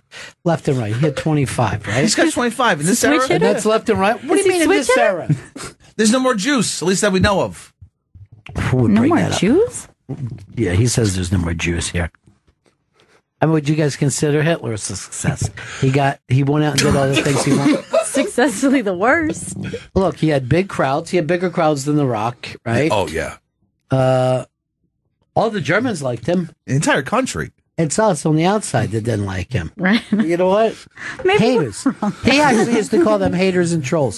He goes, the trolls don't think I'm doing a good job. But look here in Germany. Everybody likes me. Do you think he had someone to be like, don't pay attention to them? Oh, I'm sure. You decide your own success. It was Mengeles. It was Mengeles saying that to him. You show up every day on time. You do your job. Okay? You're a homeowner. How many people could fight Russia, fucking Great Britain, and the U.S. at the same time? And getting help from who? Those fucking meatball eaters? They stop and eat meatballs every time they're supposed to be showing up for a fucking war. Explains a lot. They got zero help from Italy. They really, like... Finally, they said, look, stop helping. Because you're fucking doing more. I think, like, you're hurting. The way that I've heard, I've never been to Germany, but it's like, they keep the history very present so that generations before are like, hey, don't forget that this is part of our history. We fucked up pretty bad. I think Italy gets a pass. We're like, we barely helped. Like, we didn't really do much. We didn't know what we were doing, and plus, we make so many mistakes. But I was in Germany before, and like, sometimes you'll just hear this. Heil. You go like, what? Nothing. I go, I thought I heard you fucking say hi. I didn't, but I did. What? Who are you? You know that they're constantly just like, there's this like little movement, like, yeah, like it's the arm going up, but not. But you know, in the back of their mind, they're like Southerners with the South going to rise again. Right. You know, they're probably like the Nazis going to rise again. I wish there was like fucking Nazi rock bands that could just play that, you know, like their version of Charlie. That you're just fucking out there, just some big fat guy with a giant fucking, and he's just saying the Nazis going to rise again. He's got a fucking fiddle going. They're like the Death Eaters waiting for the power shift. Oh yeah. They're like, still have the And they're like tattoo. this. You know, you see what Trump did. Maybe we can get a Trump over here. You know, Trump. He's a fucking Nazi in his own way, and his daughter looks like a Nazi. There were a lot of people making fun of his daughter yesterday because she said, we don't know where all this viciousness came from. And you're like, what, little Marco and Lion fucking Ted? And right. People locked the bitch up. Yeah. You're really surprised when other people say mean shit? People were also... and they're rapists. By the way, did you hear everyone talking about Melania's dad? So, like, Melania's dad, I guess, I think they came to visit the White House or something, and everyone was like, that's what Melania's dad looks like, because they're saying he just looks like Trump. And they're like, oh, Daddy issues. Got it. All right, let's see Melania's dad. I'd never even heard about this. Never even occurred to me she had people. I know. I just feel like she was like an orphan that he picked up. Very vulnerable. He's wearing the fucking red tie, the black suit. It's pretty great. I mean, obviously his hair's less floppy, but other than that, yeah, holy shit, similar hair color. No, everything about him is the same fucking age. Everything. Everything. Long tie. And when did this happen? The other day? Just yesterday. Yeah, I'm pretty sure it was just yesterday. And everyone's like, "This is kind of weird." I don't think it is weird. I think it's good for everybody involved. As long as Melania's happy. I don't know if she's ever been happy. I don't even know what that means, as long as she's happy. Right. Where's that based upon, Chris? Look at this pic. How would that come up? Oh, my God. Oh, God. And then that's weird. That's her mom, and it does look like an aged Melania. Yeah, Trump was like, uh-oh, I gotta fucking stop this before it gets to that point. No, there's no way he could handle that. No. Here's our buddy Lewis. What's happening, pal? Hey, what's up, guys? Ron, I know you watched the 30 for 30s. Did you know that tonight they're going to do a big one with the Lakers versus the Celtics? I think it's going to be 2 nights, but they're doing 2 parts tonight and then 1 part tomorrow. The Lakers and the Celtics in the 1980s, that was a blast. Chris, who would you always root for? Celtics. Looks like somebody's a racist. My father definitely was. They always say that if your father was one, I always knew he was underground racist. I knew no. I think he's almost, I wouldn't say above ground, but just about sea level racist. Right. Sea level. Not much basketball was discussed, but Larry Bird's name came up constantly. Yeah. You know who I like? Larry Bird. And I don't know what it is about the guy. But there's something about him I like. love that he's slow and he doesn't jump. I love that he still wears dumb Converse and hurts his back and knees wherever he goes. He was great, though. He was amazing. Special guy. Yeah. But that Warriors team. Oh yeah. I don't know where you put that. Whether it's best of all time, or a lot of people still say the '83 Sixers. I'm not a big basketball guy, but a lot of people say that the game has changed so much that it allows a team like the Warriors to be really good. But it's that classic argument that if you put them back in the '80s or whatever, they'll get their ass kicked. And believe me, they said the same thing about Michael. They said that Michael's would have gotten killed by the '68 fucking Celtics. Yeah, there's just, if you're older, you think whatever you saw when you were a kid is the greatest thing ever. And believe me when I tell you, no one could matter to me like Dr. J. If they were fucking both drowning, I'd go like this: hold your breath, Michael, because I'm fucking pulling Dr. J into this thing for the last 5 years of his life. I don't give a shit what happens. I would save Dr. J over a baby. Yeah, I like Michael Jordan, but that symbol of the guy flying, that definitely should have been Dr. J. I think he's the guy that started that. Sometimes I'll just be driving along. I think of I'll be in a good mood, and I go, "What the fuck? Why am I in such a good mood?" And then I go like this. Oh yeah, I was thinking about Dr. J. All right, talk to you later, Los. All right, man. Peace. But there's an entire generation that feels that way about Michael. Michael probably isn't as good as they remember. My problem with Michael is I saw him playing baseball a few times. He was fucking. It was hilarious. I was not embarrassed for him. I was thrilled for me, because I was actually thinking, I think I'm a better baseball fucking player than Michael Jordan. I don't have any problem saying that. But you saw him play basketball too, right? Yeah. Was it I in didn't the feel moment? like I was better than him. No, but I mean, like in the moment, did it feel like, oh shit, I'm seeing? I remember one time I had playoff tickets with the Heat, right? Mm-hmm. And there were people in Heat shirts in the playoffs cheering for Michael Jordan. Jesus Christ. And I could see why people would do it. I didn't have a dog in the fight, but I was like, yeah, I could see why you'd be so, because it was very exciting. It was like Michael Jordan. Mm-hmm. You just felt like Michael Jordan walked out, right? If you've ever seen the Stones, it seems crazy when Mick Jagger walks out. You're like, fuck, there really is a Mick Jagger. That fucking little guy is Mick Jagger. It's not just this thing that I've seen in movies or read about. There's really Mick Jagger. That's how you felt about Michael Jordan. He was real. Yeah. Just to see him, he was a real person. That was the first stunning, weird thing. And there's, how many guys have you ever done that with in your life that you're like, I can't believe they're fucking real? Yeah. I guess Keith Richards is probably one of the biggest ones I've ever had, where I was like, oh, that's a real life Keith Richards. That's a real life Keith Richards. Just weirdly enough, in the same fucking band as Mick Jagger. All right, it's the Bennington show on a Tuesday. This Friday, we got Jim Gaffigan, Town Hall. That's at 2 p.m., Jim Gaffigan, Town Hall. And does that play over the weekend, Chris? And they'll play over the weekend. I'll get those replay times. I remember I was going to bring up this thing with Vito, where he said, when did kids' clothing change to just be smaller versions of current adult outfits? This is the funny thing about this, Vito. It's just the opposite, where adults dress like children now. We were looking at grown men in their 50s and 60s the other day that were dressed like toddlers. We were all sitting out having a smoke. Right. They're wearing the little tennis shoes like toddlers. They're wearing little shorts. Yeah. And they were all wearing football design shirts. And backwards hats, too. One of them had on a backward hat. And this is a guy who's 60. Yeah. And you never would have seen that years ago. Yeah, you wouldn't have seen, obviously if you're going to a ball game or you are playing baseball, but were you seeing guys just hanging out in baseball caps? Look, I'll tell you something right now. Look at when Babe Ruth played. everybody was dressed formally at that game. People were wearing hats, jackets, ties to the fucking game. Right. They're like, I'm going to fucking get dressed up in my one suit. I'm going to a baseball game. I want to look good about it. No one thought, I want to dress like I'm going into the game. Right. And people have said that to me before.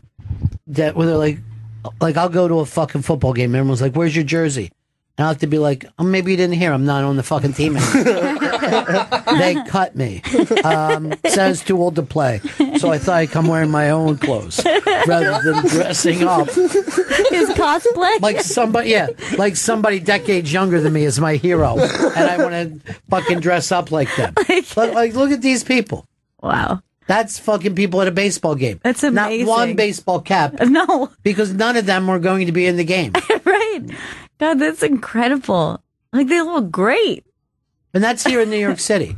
That's people in New York who dress like fucking adults. And you notice, I don't think there's a woman in the whole fucking place. No, I can't see one. You can only tell by the hats. Do you see any fancy hats anywhere in there? Yeah, you would see. Their hair also looks like hats, too, back then. Oh, I got one. There's one woman, and she's wearing one of those really great, like, cloche bell hats. See her in the corner left? Yeah. Where do you see her? Point at her. Right there. She's wearing, like, a cloche hat. I've never heard the term cloche before.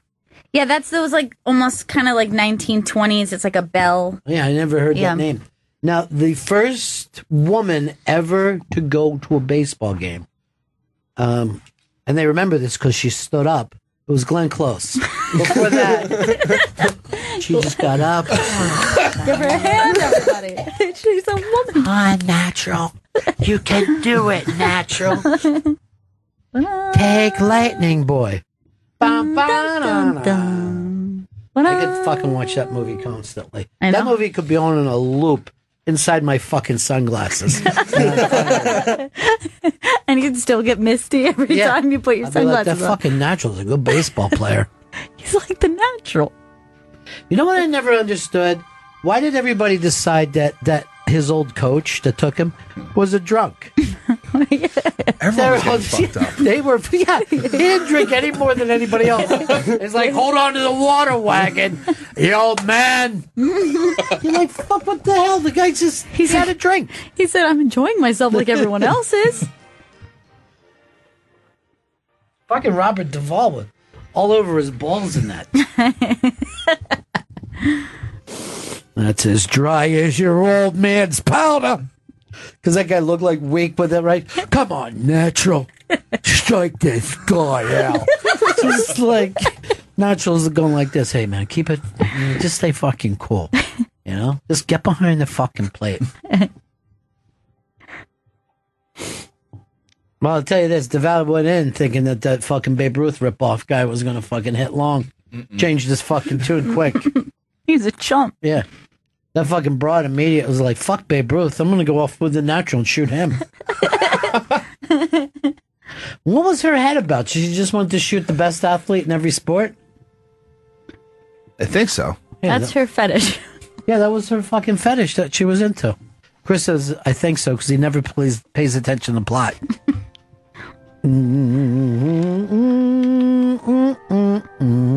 I used to sing this every time in my head, every time I would step up to bat when I was a kid. Dun, dun, dun, dun, dun. I love that fucking. My coach would be like, all right, just focus. Learn some skills instead of playing in your head. Like, I'm trying to teach you form, and I'm like,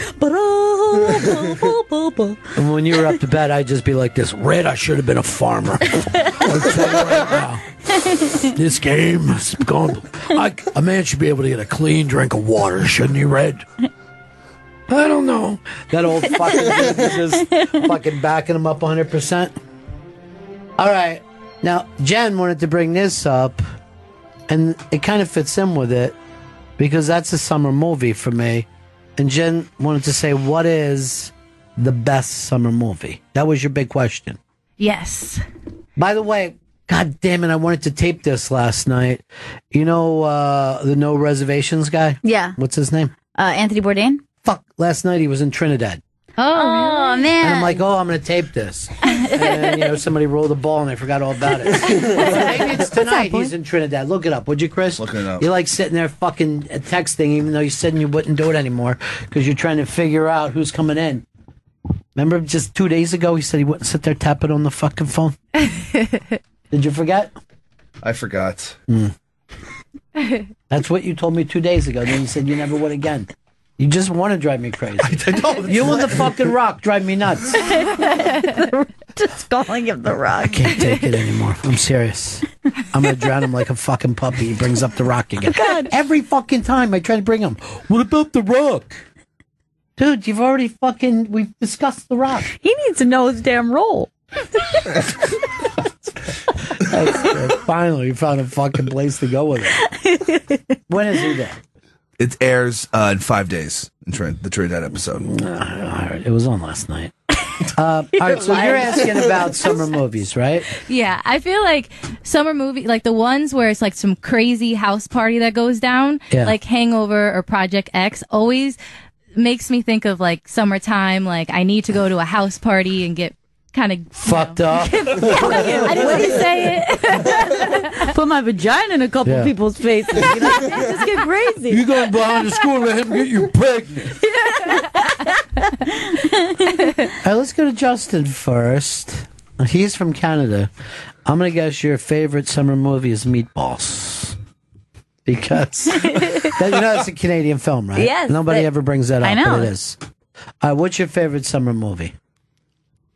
You have to give me like a minute to come. All right. Give me. I'd say. Because I would say my association with it is Meatballs because that's what I used to watch. Yeah. But aside from that, because that's almost cheating because like it's a tradition. Are you ready for the summer? Yeah, it's like I would watch it every summer at the after the last day of school. But I would say Endless Summer to me. Great summer movie. And that's the documentary? Mm-hmm. I believe that's 1969, maybe even 1968. Mid-60. Great documentary about these guys. It's such a brilliant idea. They just surf and they're chasing the sun all around the world. And that's when the world was so big. That's like they went to Africa and they had, surfboards and people are like, what are they? Yeah. What are you doing with these giant boards? Like they hadn't heard of surfboards in certain places. Right. And, they were in Ireland or something with surfboards. And it also, it feels so different than any other documentary. It's it's got its own weird texture about it. But I've always wanted to do that. Like, take 1 year of your life and do an endless summer. Not necessarily surfing, but just following the summer around the globe, I think would be incredible. Well, why don't you just go to some place like Puerto Rico and stay there? No, not as summer's fun. there the whole time. Not as fun. Chris, I see you looking like you want to get in on this. One crazy summer. All right, so everyone is doing the thing where summer has to be in the title. Meatballs wasn't in the title. Meatballs isn't even in the movie. Look who wants to get in. Justin. Right, Indian summer. What do you got? Dances with Wolves? No. I know what you did last summer. Dazed and Confused. I always watch it at the beginning of every summer. Yeah. Oh, yeah, it's a last day of school movie. Yeah. Fucking good movie. That's actually like a really good double feature. Like watch that and then Meatballs is like the perfect last day of school movies. Well, Meatballs is so innocent compared to that, They're both innocent, but right. Meatballs is like children. Except for the fact that he makes weird comments about like the 13-year-olds or whatever. 13, I wish he was looking at 13-year-olds. Like what is this like? He's like, they have the equipment, but they're not ready yet. And it's like the girls are like they're like 12, I think. Yeah, they're really little. Bill Murray is some kind of a weird fucking dude. Matt in California. It's a no-brainer. Jaws.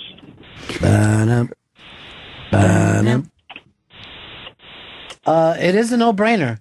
That is, and they say it's the first summer blockbuster.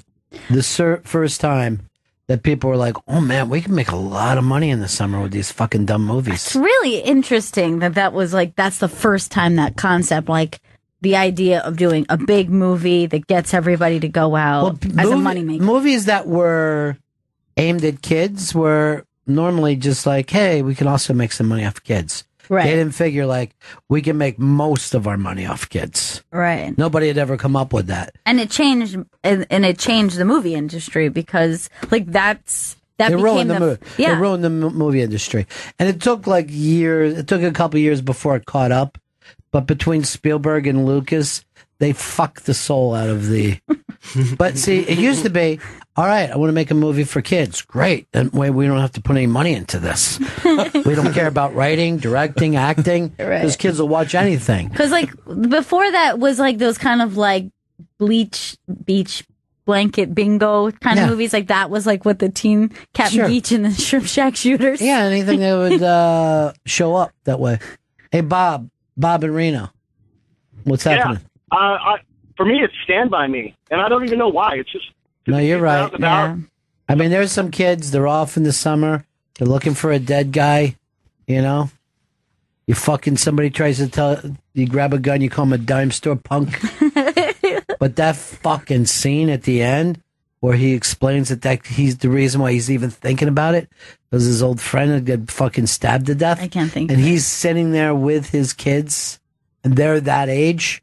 Fucking brilliant. Like the scene, he's just like sitting in the parked car, like reading the newspaper about Chris Chambers, little brother of Eyeball Chambers. Abby in Atlanta. We're talking summer movies. Hey, Bennington, love the show. It is good. Dirty Dancing and Gidget. Well, the Gidget movies there's so many different kinds. Yeah. But you could crush out on just about any different Gidget. And the first one, the one dog, I guess it was Moondoggy. I don't know whatever his name was. Moondoggy, yep. He was like a full-grown man living in a shack in Malibu. It's pretty fucking gross. Like somebody should be like, Moondoggy, get away from those children. Wait, no, he isn't Moondoggy. He's like the kahuna. Moondoggy's like a nice boy who's having a summer. But the guy that like Moondoggy is fucking... He's like Cliff Robinson. He's a big hairy chest that looked like he'd been in World War II. Looked like he'd killed a couple men. You know what I mean? Like he didn't fucking belong there at all. He was scary as shit. And then Dirty Dancing has got to be the worst movie that people love. But I will say that there's something very comforting about putting that movie on. Like I do. I loved it as a kid. I get it, but now that you're an adult, it's a terrible movie. Yeah, if structurally it's bad, the acting is bad, the dialogue is bad, but people love Dirty Dancing. Here's Anna wants to back it up. Hey, Anna. Yeah, so I totally have to back it up. And the thing that's crazy is now that I see that movie as an adult, like it's clearly a horrible movie on many different levels. But when I grew up on the Finger Lakes in upstate New York, and all my cousins, we would all spend the whole summer together. So we'd run around like crazy. But on rainy days, our parents would let us like put in movies. And we were probably like 9 or 10 watching this movie, and it's so inappropriate. No, there's an abortion in the middle of the movie. There's a lot of sex There's a abortion. home abortion. It's about a hidden abortion. Yeah. And, the Richie rich girl can't date like the poor guy. It's like the messaging is horrible. Yeah, like the So sisters banging that terrible guy. I'm like, and I'm always like this. Wait, you won't bang him. You're the fucking Jew in this story. It should be people that won't date you. How did you move? That girl's a good actor, though. She's really good. Yeah, it is weird that is kind of a little girl's movie, and it really shouldn't be. Horribly inappropriate, yeah. All right, thanks, Anna. Here's Steve in Toronto. Betty, Yeah, buddy. $1 million. Yeah, $1 million.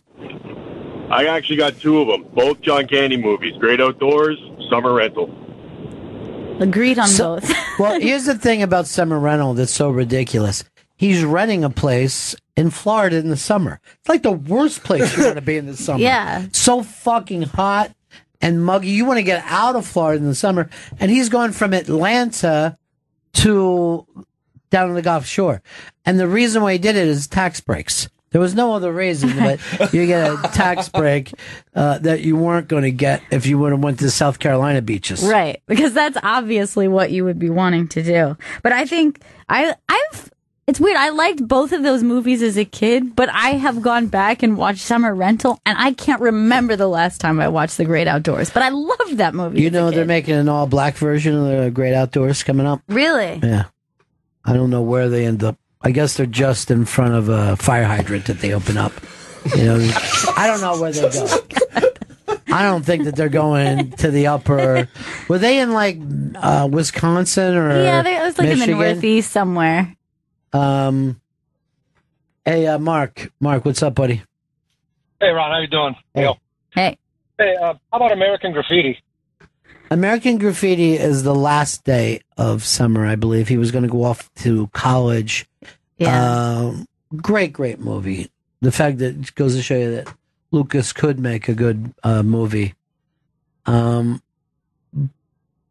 But I like a movie that's told over one night like that, too. Yeah. It's not in real time, but it's fairly fucking close. God, but like even watching like end of summer movies was very anxiety ridden for me. Sure. Because like nothing is worse than that feeling when you're a kid. Like the amazing feeling of summer's begun and it's just like the whole summer stretched out in front of you and you're like, anything could happen. We could do anything. But that feeling of like, if your parents are like, this is the last weekend of summer, kids, and you're like, oh my God. We're fucked. We don't have fucking shut that down.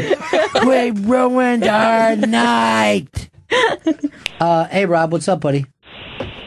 Yeah, man, this movie always takes back to being a kid in the summer, the Sandlot. I think it's a great kids movie, great baseball movie, but do you think any kids play Sandlot baseball today? I don't think they do. No, they don't. It's just the whole idea of, spending summer, outside doing stuff like that. I don't know. Me and my friends, we had a baseball game that was just always going on for the entire summer. Yeah. And now I don't know if kids know how to play baseball without adults there. The weird thing is the Sandlot is like so similar to Stand By Me that it's crazy. Like the amount of similarities, they're like, Stand By Me was pretty successful. Like the narration, the pacing of it, the giant dog being a myth. The nostalgia in real time. Yep. And then the end of Sandlot, which is so stupid, because one kid goes out to be kind of a modern day fucking... Yeah. But the fact that an announcer is going to be the same age as a player almost never happens. Yeah. Announcers are normally... It takes you an extra 25 years before you get to call games. You know what I mean? Guys who get the opportunity to call games are about 50. Right. And, the Jet, let's face it, the way he played, he wasn't going to play much past his early 30s. He was did look gonna, a little haggard. He was going to blow his fucking legs out. Hey, CJ, what's up, buddy? Hey, Bennington. Hey. The whole summer movie is about, just letting go and not thinking about anything. I just remember Top Gun being that fun movie because it's in San Diego. He's on one of those rice rockets flying down the road. It's always sunny. You got the blonde chick. You got all the coxmen running around. Yeah, it's but just that kind of movie you're where acting like there's nothing to think about. His best friend was killed, and it was his fault. Right. Like, I don't believe in that thing of, it's the summer, I don't want to think. When we talk about Stand By Me, heartbreaking fucking movie. Even The Natural is a heartbreaking movie. He's making terrible mistakes over and over and over again. And Top Gun, this guy was a fucking idiot who got his friend killed. It took to the end of the movie where the Iceman had any respect for him. Now they're doing this. Tom Cruise has announced they're doing Top Gun 2, and they said why, and he goes, "I just want another hit movie. That's all I want. I want to be in a hit. It's my favorite thing in the world to be in a hit movie. I'm in Scientology. I don't want to fucking have any time off at all. I'm in there. They got fucking things connected to my brain, finding out when I jacked off and if I'm ever thinking about guys." Hard Rock Johnny wants to get in on this. Yeah, Johnny. Bennington? Yeah. I have a Caddyshack. Caddyshack, probably the most overappreciated film of all time. Well, you stole my Stand By Me. That's my favorite of all time, really, to be honest. I thought your fucking favorite summer movie would have to do with crabbing. Taking off It's not work enough and crab. crabbing. There's a crab in Jaws on the girl's body. Oh, I hated that. Is that when he was with the gay guy who found the body?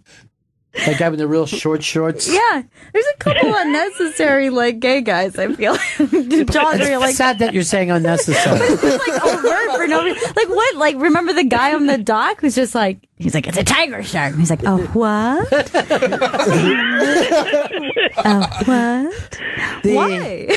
The 70s were oddly gay. The gay 70s, Yeah. I think. I mean, if you just even look at the mayor when that fucking jacket that he was wearing, Right. only a gay guy would wear that.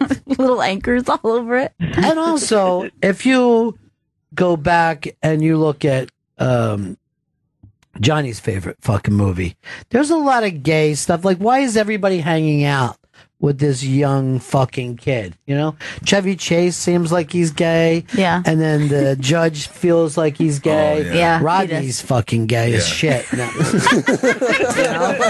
And they're all like, come on with me, son. Can I change my movie now? Why are you anti-gay, Johnny? You're gay. It's cool.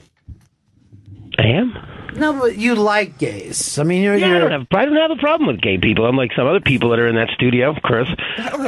Good point. You reminded me. Chris is worse. Chris's headband proves that he's gay. I'm not gay. Why would you say that, Chris? You were just doing the right thing by acting like it doesn't matter. All right, Johnny. Talk to you later. Have a great day. Have a good time crabbing later this week. It's this may be the first weekend of crabbing. Good. Get some pictures. Get it up online. Hey, Orman in Virginia, what's up, buddy? Hey, buddy. Hey, I know it's a stupid comedy, but I just love watching it every time it's on. One Crazy Summer with John Cusack and Demi Moore and Bobcat Goldthwait. Unfortunately, no one has brought this up yet, and it's it's one of those cheap summer movies that because it says summer, people will like it. Right. I mean, if you watch it, there's not a bit of fucking sense. And I don't know. I mean, putting a Ferrari in a sailboat doesn't make any sense. I mean, but at what point did we decide? And there was and this went on for 10, 15 years of, I remember the movie has to end with some kind of contest. And then that person, there's never been a time in the house where someone has ever said, I guess you get the mansion, you won the sailboat race. Right. That's never happened in the history of American business. If you would go to small claims court, the judge would go like this: no, we don't gamble on these things. Let's find out who the house was left to, not who won the regatta. Yeah. And it just happened time and time again that and I think it has to do with meatballs. I think the stupid race with Woody the Wabbit. Look at Woody the Wabbit. You can win. Which, by the way, there's an odd gay thing that went on between those two. Come on over. And what did he say? Let's fill up the hat with nuts. Right, exactly. Like nuts, put your nuts in the hat. Right, sombrero full of nuts. Yeah. Exactly. Mike in California. Hey guys, how you doing? Good. I want to mention the way back with Steve Carell. It was a more recent movie, but I thought it was great. The way back was a ripoff of every summer movie that ever happened, right down to they had a guy acting like Bill Murray. They took the star of the movie and just treat him like he's Woody the Wabbit. Right. It's very strange. And you I want to like this movie. And then you see that they put zero thought and energy into making that film. I have another great one. Summer School. I loved so much as a kid. And I remember the first time I saw it, I watched it late at night. On the next day, I was just like, was that some sort of a fever dream that I had, or was that a real movie? 'Cause that movie is really weird. Again, he's acting like Bill Murray. Yep. For no apparent 100%. reason. Yeah. Let me put a jacket over this Hawaiian shirt. That's what made me think of it. Because it's kind of just a Bill Murray ripoff. Kent in South Carolina. Hey, what's up, guys? Yeah. I actually got two. For a newer one, I like Superbad a lot. I just think, it's got Last Day of School movie. Yeah. More than a summer movie, but it's got everything that you want. Yeah, and then I've always, I always liked the movie Heavyweights growing up. I know it's like stupid, cheesy. I loved Heavyweights. No, the Heavyweights is a fat camp? Yeah. Yeah. Oh, yeah. At least got Ben Stiller in it. Yeah, I loved that movie as a kid. Yeah, well, one of my best friends growing up, his name was Patrick, and I'd always So it all worked for you? About that. It all worked 100%. And that was a Feig movie, too. Heavyweights. It was? Yeah, I think. He acted in it. Oh, he didn't direct it? I know he's in it. I'm sitting here wondering if I've ever even seen it. Hey, Rob, what's up? Hey, man. What about Chevy Chase Vacation? Vacation that's just the Stone summer movie. Yeah. And it's really, they got pretty lazy with the vacations, but that first one, it did remind you of, because I've had those vacations from both sides, being a kid and being an adult. And it is so sad when you're the dad and you're trying to create memories for kids. Like, guys, right? It's coming up. You're on the battlefield where it all took place. You just see people it's so hot. them looking back. And then you're just like, dude, you don't even realize I'm doing this for you. Okay? That I've run around with chicks and got high. I've done a lot of things. This is probably the most boring thing I've ever done. So appreciate it. Here is Dave in Jersey. Dave. Yeah, hi, Ronnie. I really love Quintessential, the Do the Right Thing, the Spike Lee's masterpiece. I know you're a big fan of it. Mookie! And Good one. Where it's so fucking hot, the neighborhood just riots at the end. Yeah. Like, they really riot more about the heat than anything else. I lived in that neighborhood, and did you do the right thing? I did do the right thing. But there is a point in the summer where you're like, ooh, it's looking really do the right thing out here. Like, it starts to look like that movie. Well, to me, what was always funny about that movie is like, where's the black people? It's an Italian restaurant. It's in a black neighborhood. It is a question no one ever talks about. You know what I mean? Like, should you just have pictures of Italians in your pizzeria? Or should you say, you know what, no one comes here as Italian? Right. Don't appreciate There's no right answer to that. And it's worth debating. But every actor in that fucking movie is great. And the music is great. Yeah. The opening. We gotta take a break. Is that it, Chris? Yes. Okay. So just tell us, though. You look so nervous when you want us to take a break. Don't be scared. You scared us. Don't be scared, Chrissy. Is Mateo Lane coming in? Yes, he is. He's headlining at Caroline's this Thursday, June 15th. Go to carolines.com for tickets. Okay. Tito's Handmade Vodka is America's original craft vodka. Somewhere in the 90s, Tito Beverage, I have no idea whether that's his real name, decided to build a tiny distillery.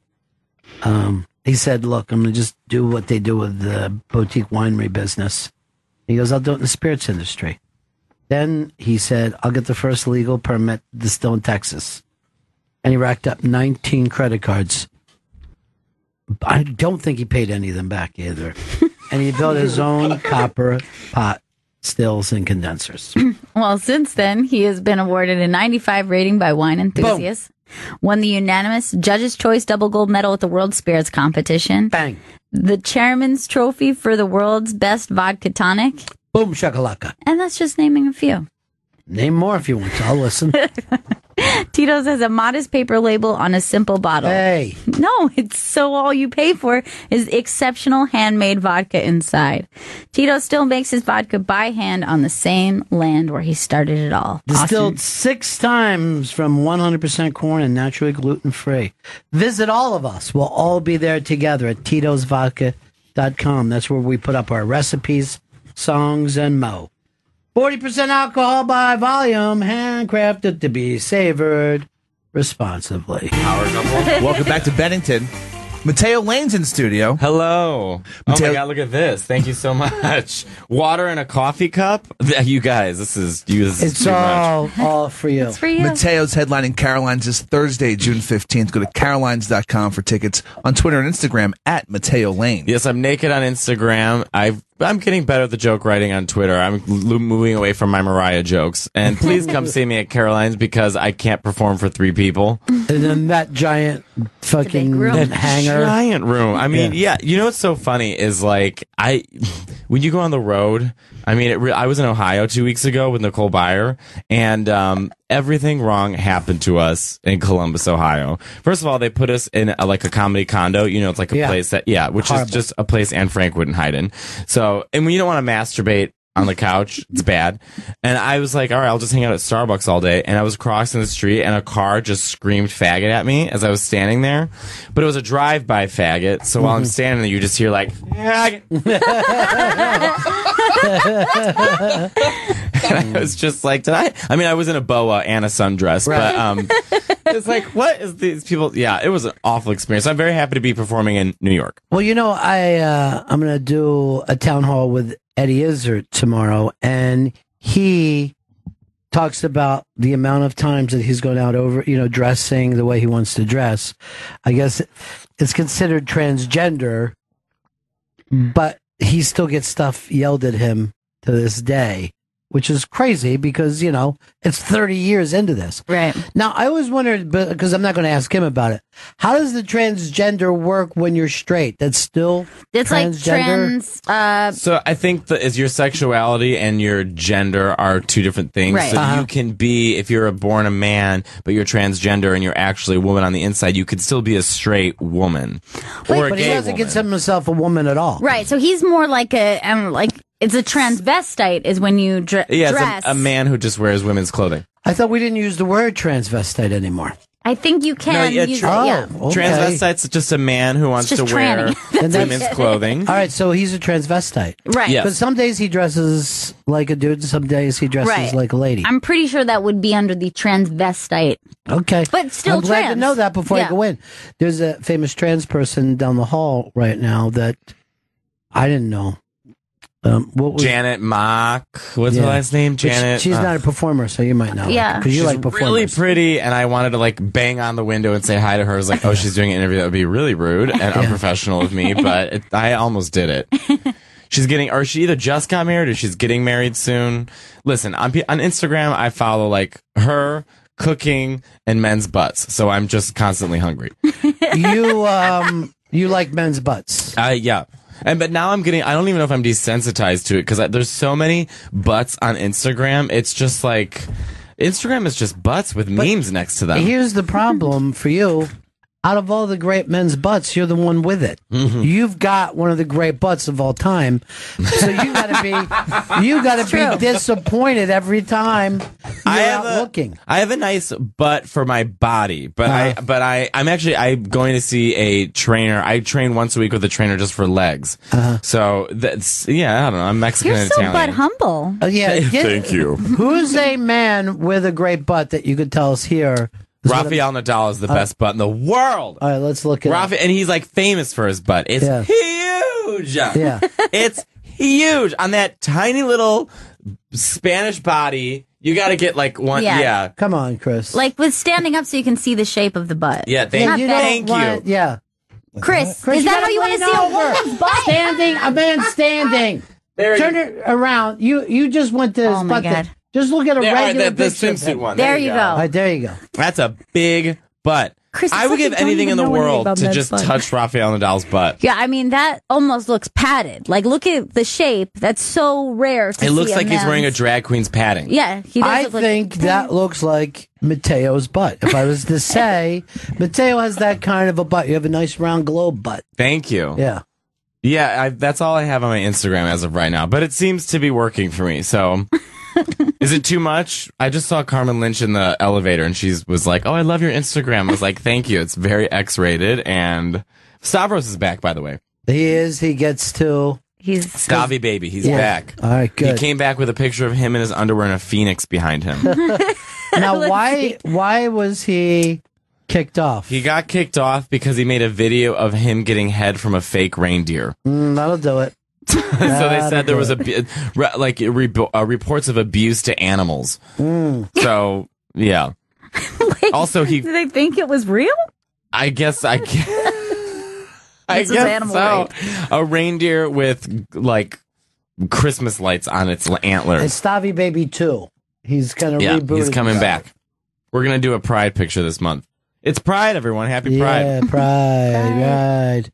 You know, I'm going to say this. I watched the Puerto Rican Day parade on TV, and they've gotten away from sexy Puerto Rican dancing. Is that right? In tiny bathing suits. It was much more boring now. It's much They worse. just like sent down the Puerto Rican accountants. Yeah, and it doesn't draw the way it used to. Yeah. It used to be the biggest parade, particularly for black dudes to go to, because the Puerto Rican girls would be doing the dances in the tiny, well, Jen's sister wears...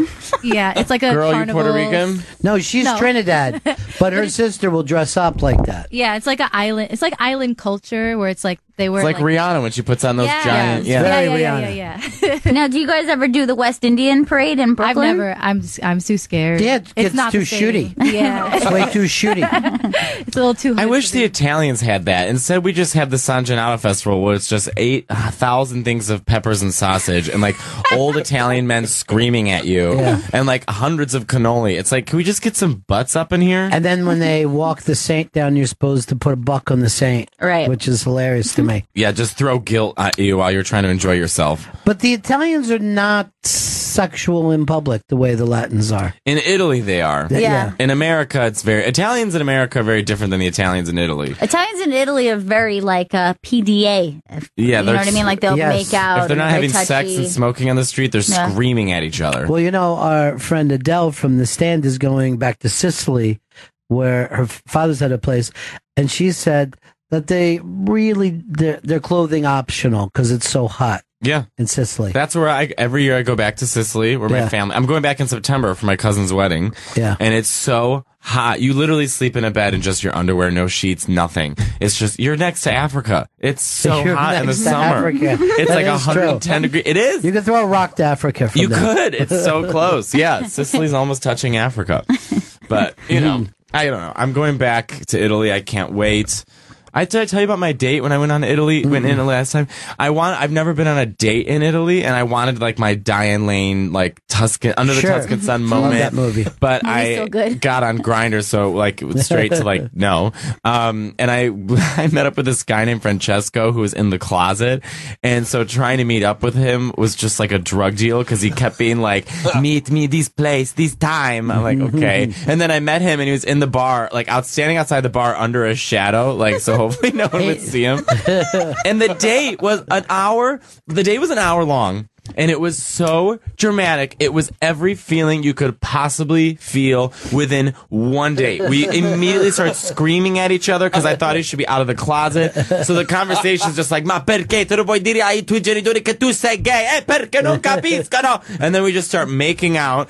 And then, because he'd never done this before, in the climax of our date/opera, he just like pushes me away and yells at himself and goes, Francesco, what are you doing? That was my date in Italy. So it's kind of, perfect. It's better than when I go on dates in America where I feel like I just sit there and I'm like, so, you have an older brother? Yeah, we'll have more guac, please.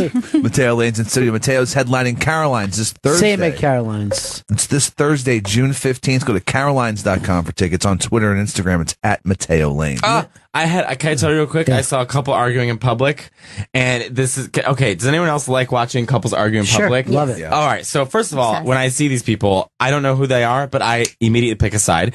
And this is the argument that they were having. So the woman's yelling at a man. It was on 48th and 8th, and this is hand to God. This is that conversation. She's screaming at him. She goes, "Don't make a scene! Don't make a scene! Don't make a scene!" And his response, hand to God, is literally, "A scene has been made." That's so TV. And a gay man across the street eating a salad looked up and went, "Hit her," and kept eating. Hit her. It was delightful. Yeah. Like, who was this character? Like, this is like a Pacino character. It right? was- Like, that's not even real. And also, if that's what they're doing in public, good. Who knows what is happening Right. behind scenes? And really, that is foreplay for them. They need to get their energy that out, out. and then they go home and they fucking bang. and they need it. They need all that. I needed it too. Yeah. For bits. My neighbors fight a lot. They're always arguing. And when he leaves, because sometimes, they'll break up and you won't hear from him for a couple weeks. It is a little dull. When it's happening, I'm going, this is sick. Like, they need help. But then when he's gone, I'm like, I kind of miss just listening. Somehow you, through osmosis, brought yourself into an abusive relationship. I know, it's true. That's not even you.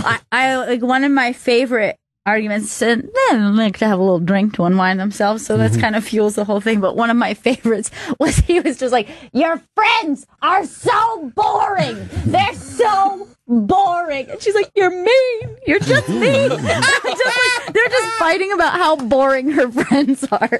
Yeah.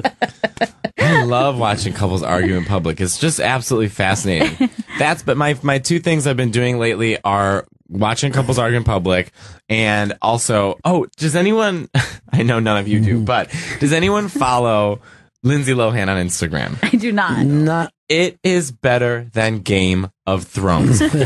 You have to, first of all, she has lost a finger in a boating accident in Greece, and then she wrote a poem to ISIS. Yeah, I know that she's very much into that now. I had no idea she lost a finger. So now, she hasn't been back in years from Europe. No, and so she's, so you know how, you have to find the one with her as Ariel, because she's trying to campaign herself to be the Little Mermaid for when Disney makes the live action Little Mermaid, which I love the idea of her thinking that she could be Ariel. Right. Because first of all, I didn't know mermaids could smoke underwater. And secondly, her voice is like, by the time she gets to Ursula's going to be like, you know what? You keep the voice. She had one of the gruffest voices even as a kid. Yeah. And so then when she became a smoker, it was just so insane. Yeah, now she wears hijabs and she says she reads the Quran. She has a Greek accent. So her Midwestern accent went away. She just now speaks with a full Greek accent. There it is. She thinks she can be the Little Mermaid. Lindsay looks like she's in her early hundreds. Yeah. I mean, there is no way she would ever be the Little Mermaid. How disgusting. But she was a train wreck as a child. We were already worried about. Well, she came from Dina Lohan. Yeah. Who dresses like a manager of Claire's. And Lindsay, the reason why Lindsay has survived for so long is because of gay men, because we love messy white women. Yeah. Love messy. Let me just say this. White women listening, if you are out and you are drinking and gay men start showing up all around you and they're like, yes, queen, yes, it's a bad sign. Right. You're doing something really wrong. Oh, it is time to go. You were just the real housewife of whatever that bar is for that night. A mess. Mateo Lane's in studio. Mateo's headlining Mateo Lane's headlining Caroline's this Thursday, June 15th. Go to carolines.com for tickets, and on Twitter and Instagram at Mateo Lane. It is Caroline's is a great club, but like we said, it's a big club. You want to get everybody out. Now, I haven't seen you since the winter, and you were fucking crushing every time that I saw you. Thank you. Went along, but you got anything that you're thinking about now? Anything new going on? Like material or anything in your mind? Wise? Yeah. Well, I just shot a pilot for TBS, which was a lot of fun, and I hope that gets picked up, and also a Snapchat show, and going on the road, and I have my cartoon show I'm going to be pitching pretty soon, and I got, a lot happen. I'm playing Zelda a lot. Still single and struggling to find a man. Yeah, but you don't struggle that hard to find. You find men. I can find sex, but I can't find a boyfriend. That's the problem. Now, to me, this seems like choice, Gail. Do you not agree? Yeah, I mean, it's hard to say, but it seems like you're such a catch. Are you just? I think he's a heartbreaker. I think that you break hearts. Yes. No, I think it's a lot of it is because 99% of my time is spent with straight people. It's in comedy clubs with straight people where gay people don't come because I'm not Joan Rivers, or used to be Kathy Griffin, but now I don't know. She thinks she's broke or whatever happened to her career. I know. Calm down, Kathy. Can I just say this about the Kathy Griffin thing? I am excited for it because how great is her next special going to be? Do you know what I mean? Like, like Kathy, her first 3 specials on Bravo are just so amazing that I feel like we might get our old Kathy back, where she's actually concentrating on bits and has a sense of a point of view. I think I love Kathy Griffin, but her past few specials have been just like talking about, I don't know. Yeah, well, she got, as they say, champ fat, where you finally become the champ and you don't work as hard as you did to get there. You start to enjoy life a little more, and that's not the best thing for art. Especially for comedians too, because, and I still think she's funny and I still love her, and I think she's a huge, great member to the LGBTQ R2D2 community. Yes. But I mean, I feel like every artist has to evolve, and I can't wait for her next evolution. Now, that was such a political answer, wasn't it? No. I really watched. I minded the steps. To me, what's always interesting is that she gets gay fans and you don't. That's what confuses me about gay men. Well, gay men like to, Guy Branum always says gay men see performers as drag queens or go-go boys and nothing in between. So gay men, although it's changing slowly, but gay men are, I did shows in DC and gay men came out. I did shows in Denver. Gay men came out 5 or 6. But I mean, it's happening. And I think that, since there's just the few of us doing, in the grand scheme of things, doing stand-up as just comedians in normal clubs as gay men, slowly it will unfold. Now, did you watch the Tonys the other night? No. The host of the show, the movie star, Kevin Spacey, Nancy Spacey. Yeah. Now he's doing things like coming out of the closet. Oops, I don't mean that, and winking at the audience. And I thought that this is like such 1960s or 1970s. People have been out comfortably now for decades. Also in a room full of, listen, you can't tell anyone, everyone has their own path and they can come up whenever they want, but Kevin Spacey might as well wear a sundress. It's like, we know, but, I guess you can't, I'm not outing him, but that's the rumor. And if he doesn't want to come out, he doesn't have to come out. Let him live his own life. He didn't have to do shit, but it is a strange choice to reference it in a room full of gay men. Right. And then be like, but I have no idea what that was. Yes. So that's literally what he was doing. Listen, and gay bars are just, what gay bars is, if you've never been to one, is a room full of side-eye. So I can't imagine that room. It must have been just 100 gays staring at him like, giving him side-eye. But, so why does it still matter to Kevin Spacey? You think that generational would hurt his career at all, or no? No one would give a shit. No, I don't think that it would have any effect, not positive or negative. I think it's just like, at this point, it's just a thing to do. And I guess he has his reasoning. So it definitely will not be met with shock or fanfare if he does it. This is my thought, is that, he's already established himself as an actor who can play straight. And so America will have a less time. I couldn't gay, they don't give gay roles to gay people. They give those to straight people. And then the roles that gay people get are either like secretaries or robots. You know what I mean? Every robot in a movie has to be gay. When they can't, didn't you see Alien Covenant or whatever? It's terrible. But Michael Fassbender, it's whenever they need someone to not be, because when you're watching it, you want to know who you can fuck. So if they want someone to be not sexual, they just make them C-3PO's gay, R2D2 is gay. R2D2 is a lesbian. She came with a tool belt. And Ash from the original Alien died in a bukkake. It's they always make the robots gay. Even Wall-E was gay. Wall-E, that little robot, he listened to the Barbra Streisand version of Hello Dolly. Gay! It's just that's our only options. My option, in Rogue One, that new robot was just the sassiest queen on the face of the planet. Wasn't she? And I say she as in a him, because she knows what I mean. Mateo Lane's in studio. Mateo's headlining Caroline's this Thursday, June 15th. Go to carolines.com for tickets on Twitter. Please come!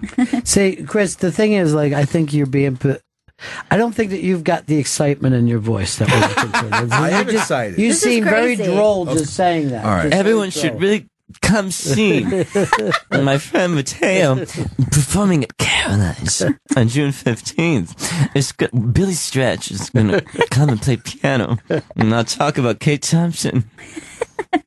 I went on Race Wars and did Liza Minnelli for the full hour. No, did those guys get it? Yeah, Kurt Metzger wanted me on to be Liza Minnelli. Oh, they were dying. Because I would only I would insert myself in a conversation when the tension would rise. Otherwise, I would just lay back. So at one point, we were talking about Mike Tyson, and it was sort of getting heated, and I just said, well, I went on a date with Mike Tyson in 94. I was doing a movie called Stepping Out, and we went on a date. He beat the shit out of me, but he's really funny. I love him. So, basically. So this the stuff that you shot, now you shot a pilot. What's in the pilot? Yeah, I don't even know if I should be talking about it. You feel good I host about a it, show. though? Yes. Because that's my forte, is like sitting, talking, host it. Like that's like, I'm good at that.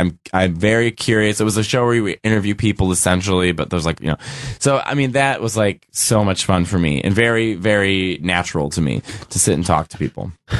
That's and it's weird that how hard people work at those kind of shows. Like when I hear like, I don't know, Colbert or Jimmy Fallon, they're like, they're there 14 hours a day. I go, don't be there an hour a day. Right. Just do not put a lot of work into it, and it'll be better than if you work really hard at it. Yeah. I think people who are good interviewers like yourself are people who are actually curious about other people and their lives and not afraid to ask questions that might be embarrassing to say out loud. But that's what makes a good interviewer. I find people who are not strong enough to ask those questions and just, they come down to the other person's level too much and they're too afraid to offend and this and that. Like, I just saw this Amanda Bynes interview. Did anyone see recently that Amanda Bynes came out? She's like, I don't know, she's alive again. And the interviewer was so horrible. I wanted to throw her off of like a cliff. I mean, she was just I don't know. A good interviewers are people who are actually curious about other people's lives. And there are a lot of bad interviewers out there. Like, it's crazy to like. Oprah's the worst. Yeah. Oprah's the worst. Yeah, I agree. Oprah. First, she was good up until 2004, then something happened. First of all, Oprah is like Voldemort. She's got Horcruxes to stay alive forever. She's got Dr. Oz, Rachel Ray, Dr. Phil, Bread. And, and it's like, and the whole thing with Weight Watchers is so annoying because that's how out of touch she is with the real world that she has to use her own fat to relate to people. That's the only way she can relate to people. When she does interviews with people now, all she does is goes, and then she feeds them the questions and feeds them the answers. When she was interviewing Pharrell, sorry, I'm really upset about Oprah. When she was interviewing Pharrell, and you can even look it up, when she was interviewing Pharrell, he started crying because she showed him this video of like all these people dancing his music, and of course that must be overwhelming for him to see like he's touched the whole world. And as he's crying, Oprah goes, I get it, I get it, I get it. I'm like, Oprah, you don't get it. Like, you're not a person. Get it, Oprah. And Oprah, just be fat. All right? It's enough already. I'm sick and tired of your fucking weight. You've done the work. Just be fat. Roll onto a big couch and sit there and just shut up.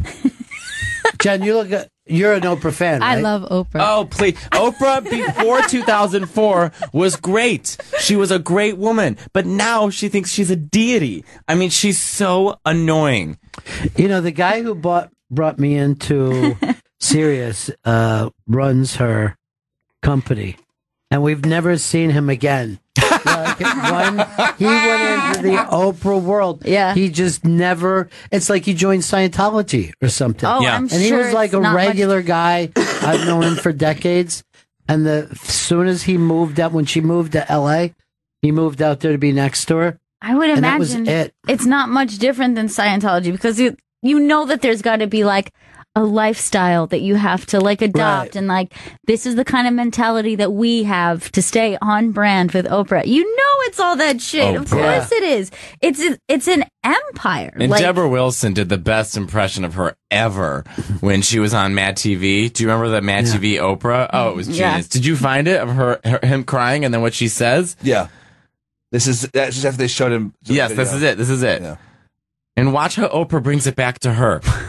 She brings it. It's just amazing. Clap along if you feel like a room without a roof. Clap along if you feel. I mean, this is a good song, but is it that good? Makes me cry too. Makes me cry too. No, it doesn't. You're not crying. You know, I was just thinking about your grandmother. I bet you didn't even imagine that. Were you, Oprah? No. She just got so bad at and she's not crying at all, by the way. No. Bet you didn't even imagine that. Repeats herself. I know. You know what? You I know. What? You Beautiful. know what? Beautiful. Beautiful. Watch, ready? Why am I crying on Oprah? You know, it's being used for something that's greater than yourself. Shut up. I get that. It's overwhelming because it's like, I love what I do, and Pharrell's so handsome. I just wait. appreciate the fact that, like, people have believed in me for so long that I could make it to this point to feel that. Sorry. I get it. I really get it. No, you don't. I so now get why it's so infectious because it came from such a clear space. What is she talking about? What is she talking about? First of all, why the giant empty room that they have to Because sit that's in? the only room she can fit in. Dude, her face when she was like, he was having a human emotion, and she was like, She's like, it makes me cry too. Oprah, only the Sahara Desert's drier than your eyes right now. I mean, you couldn't give a shit. And while you're crying, let me remind you that your dead grandmother can't experience this with you. Like, you already got him crying, Oprah. Like, you fucking struck oil. Leave him alone. She's gone, right? Cancer, wasn't it? She suffered. She suffered and suffered. Oh my God, Oprah. She's literally pulling it out of her ass. She's like a clear space of a clear Oprah. You're making things up. But she's been rich for a long time, and you get out of. Now, what is it about Oprah that you love? I feel like she's like the grandmother that I never had. Like, that's how I feel about Oprah. Like, my grandma used to watch her when I was little, so I like grew up watching Same Oprah. here. I mean, my Aunt Cindy's obsessed with Oprah. I mean, I grew up with a bunch of Italian women loving Oprah, watching Oprah, constantly commenting how they love her curly hair, da-da-da-da. But, oh, God, it just, am I wrong, though? Am I wrong? I mean, when her reaction to the Trump thing was like, so that's funny. another thing. Bitch, where were you? And then Trump wins and she goes, we can all relax. Who's relaxing? We're going to be okay. Remember, each of us has $2 billion. Yeah. When, what are you talking about, when, Oprah? Oprah was here, she used to have the Oprah channel on. Didn't she get paid like $50 million Yeah, it was and she crazy. came and did jack shit? Now she's gone. Now she's gone. She showed up to pick up bags of money and split. Yeah. But She's like they that had Monopoly guy. One of the elevators just held for her. Just in case Just in Oprah case she decided to leave. There was a guy holding, and like, she's not a regular person. Regular people don't have someone hold an elevator for 2 hours while they're in the building. To be fair, it was the freight elevator. Yeah.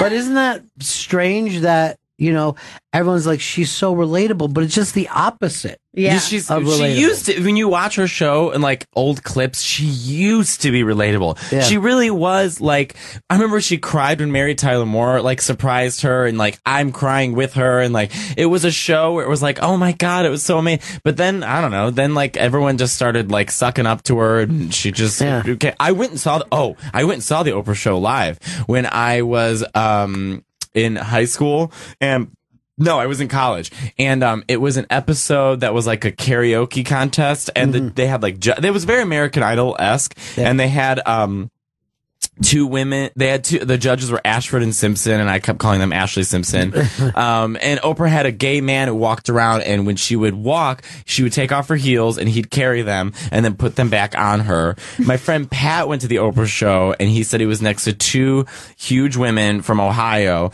and they made racist comments because I guess in the beginning of the show they always have people come down. They're like, "You're team captains," and you all cheer and stuff like that. And I guess that day they happened to call 4 black people, and these women go to my friend Pat, who he did not know, and they go, you You notice how many black people they put up there?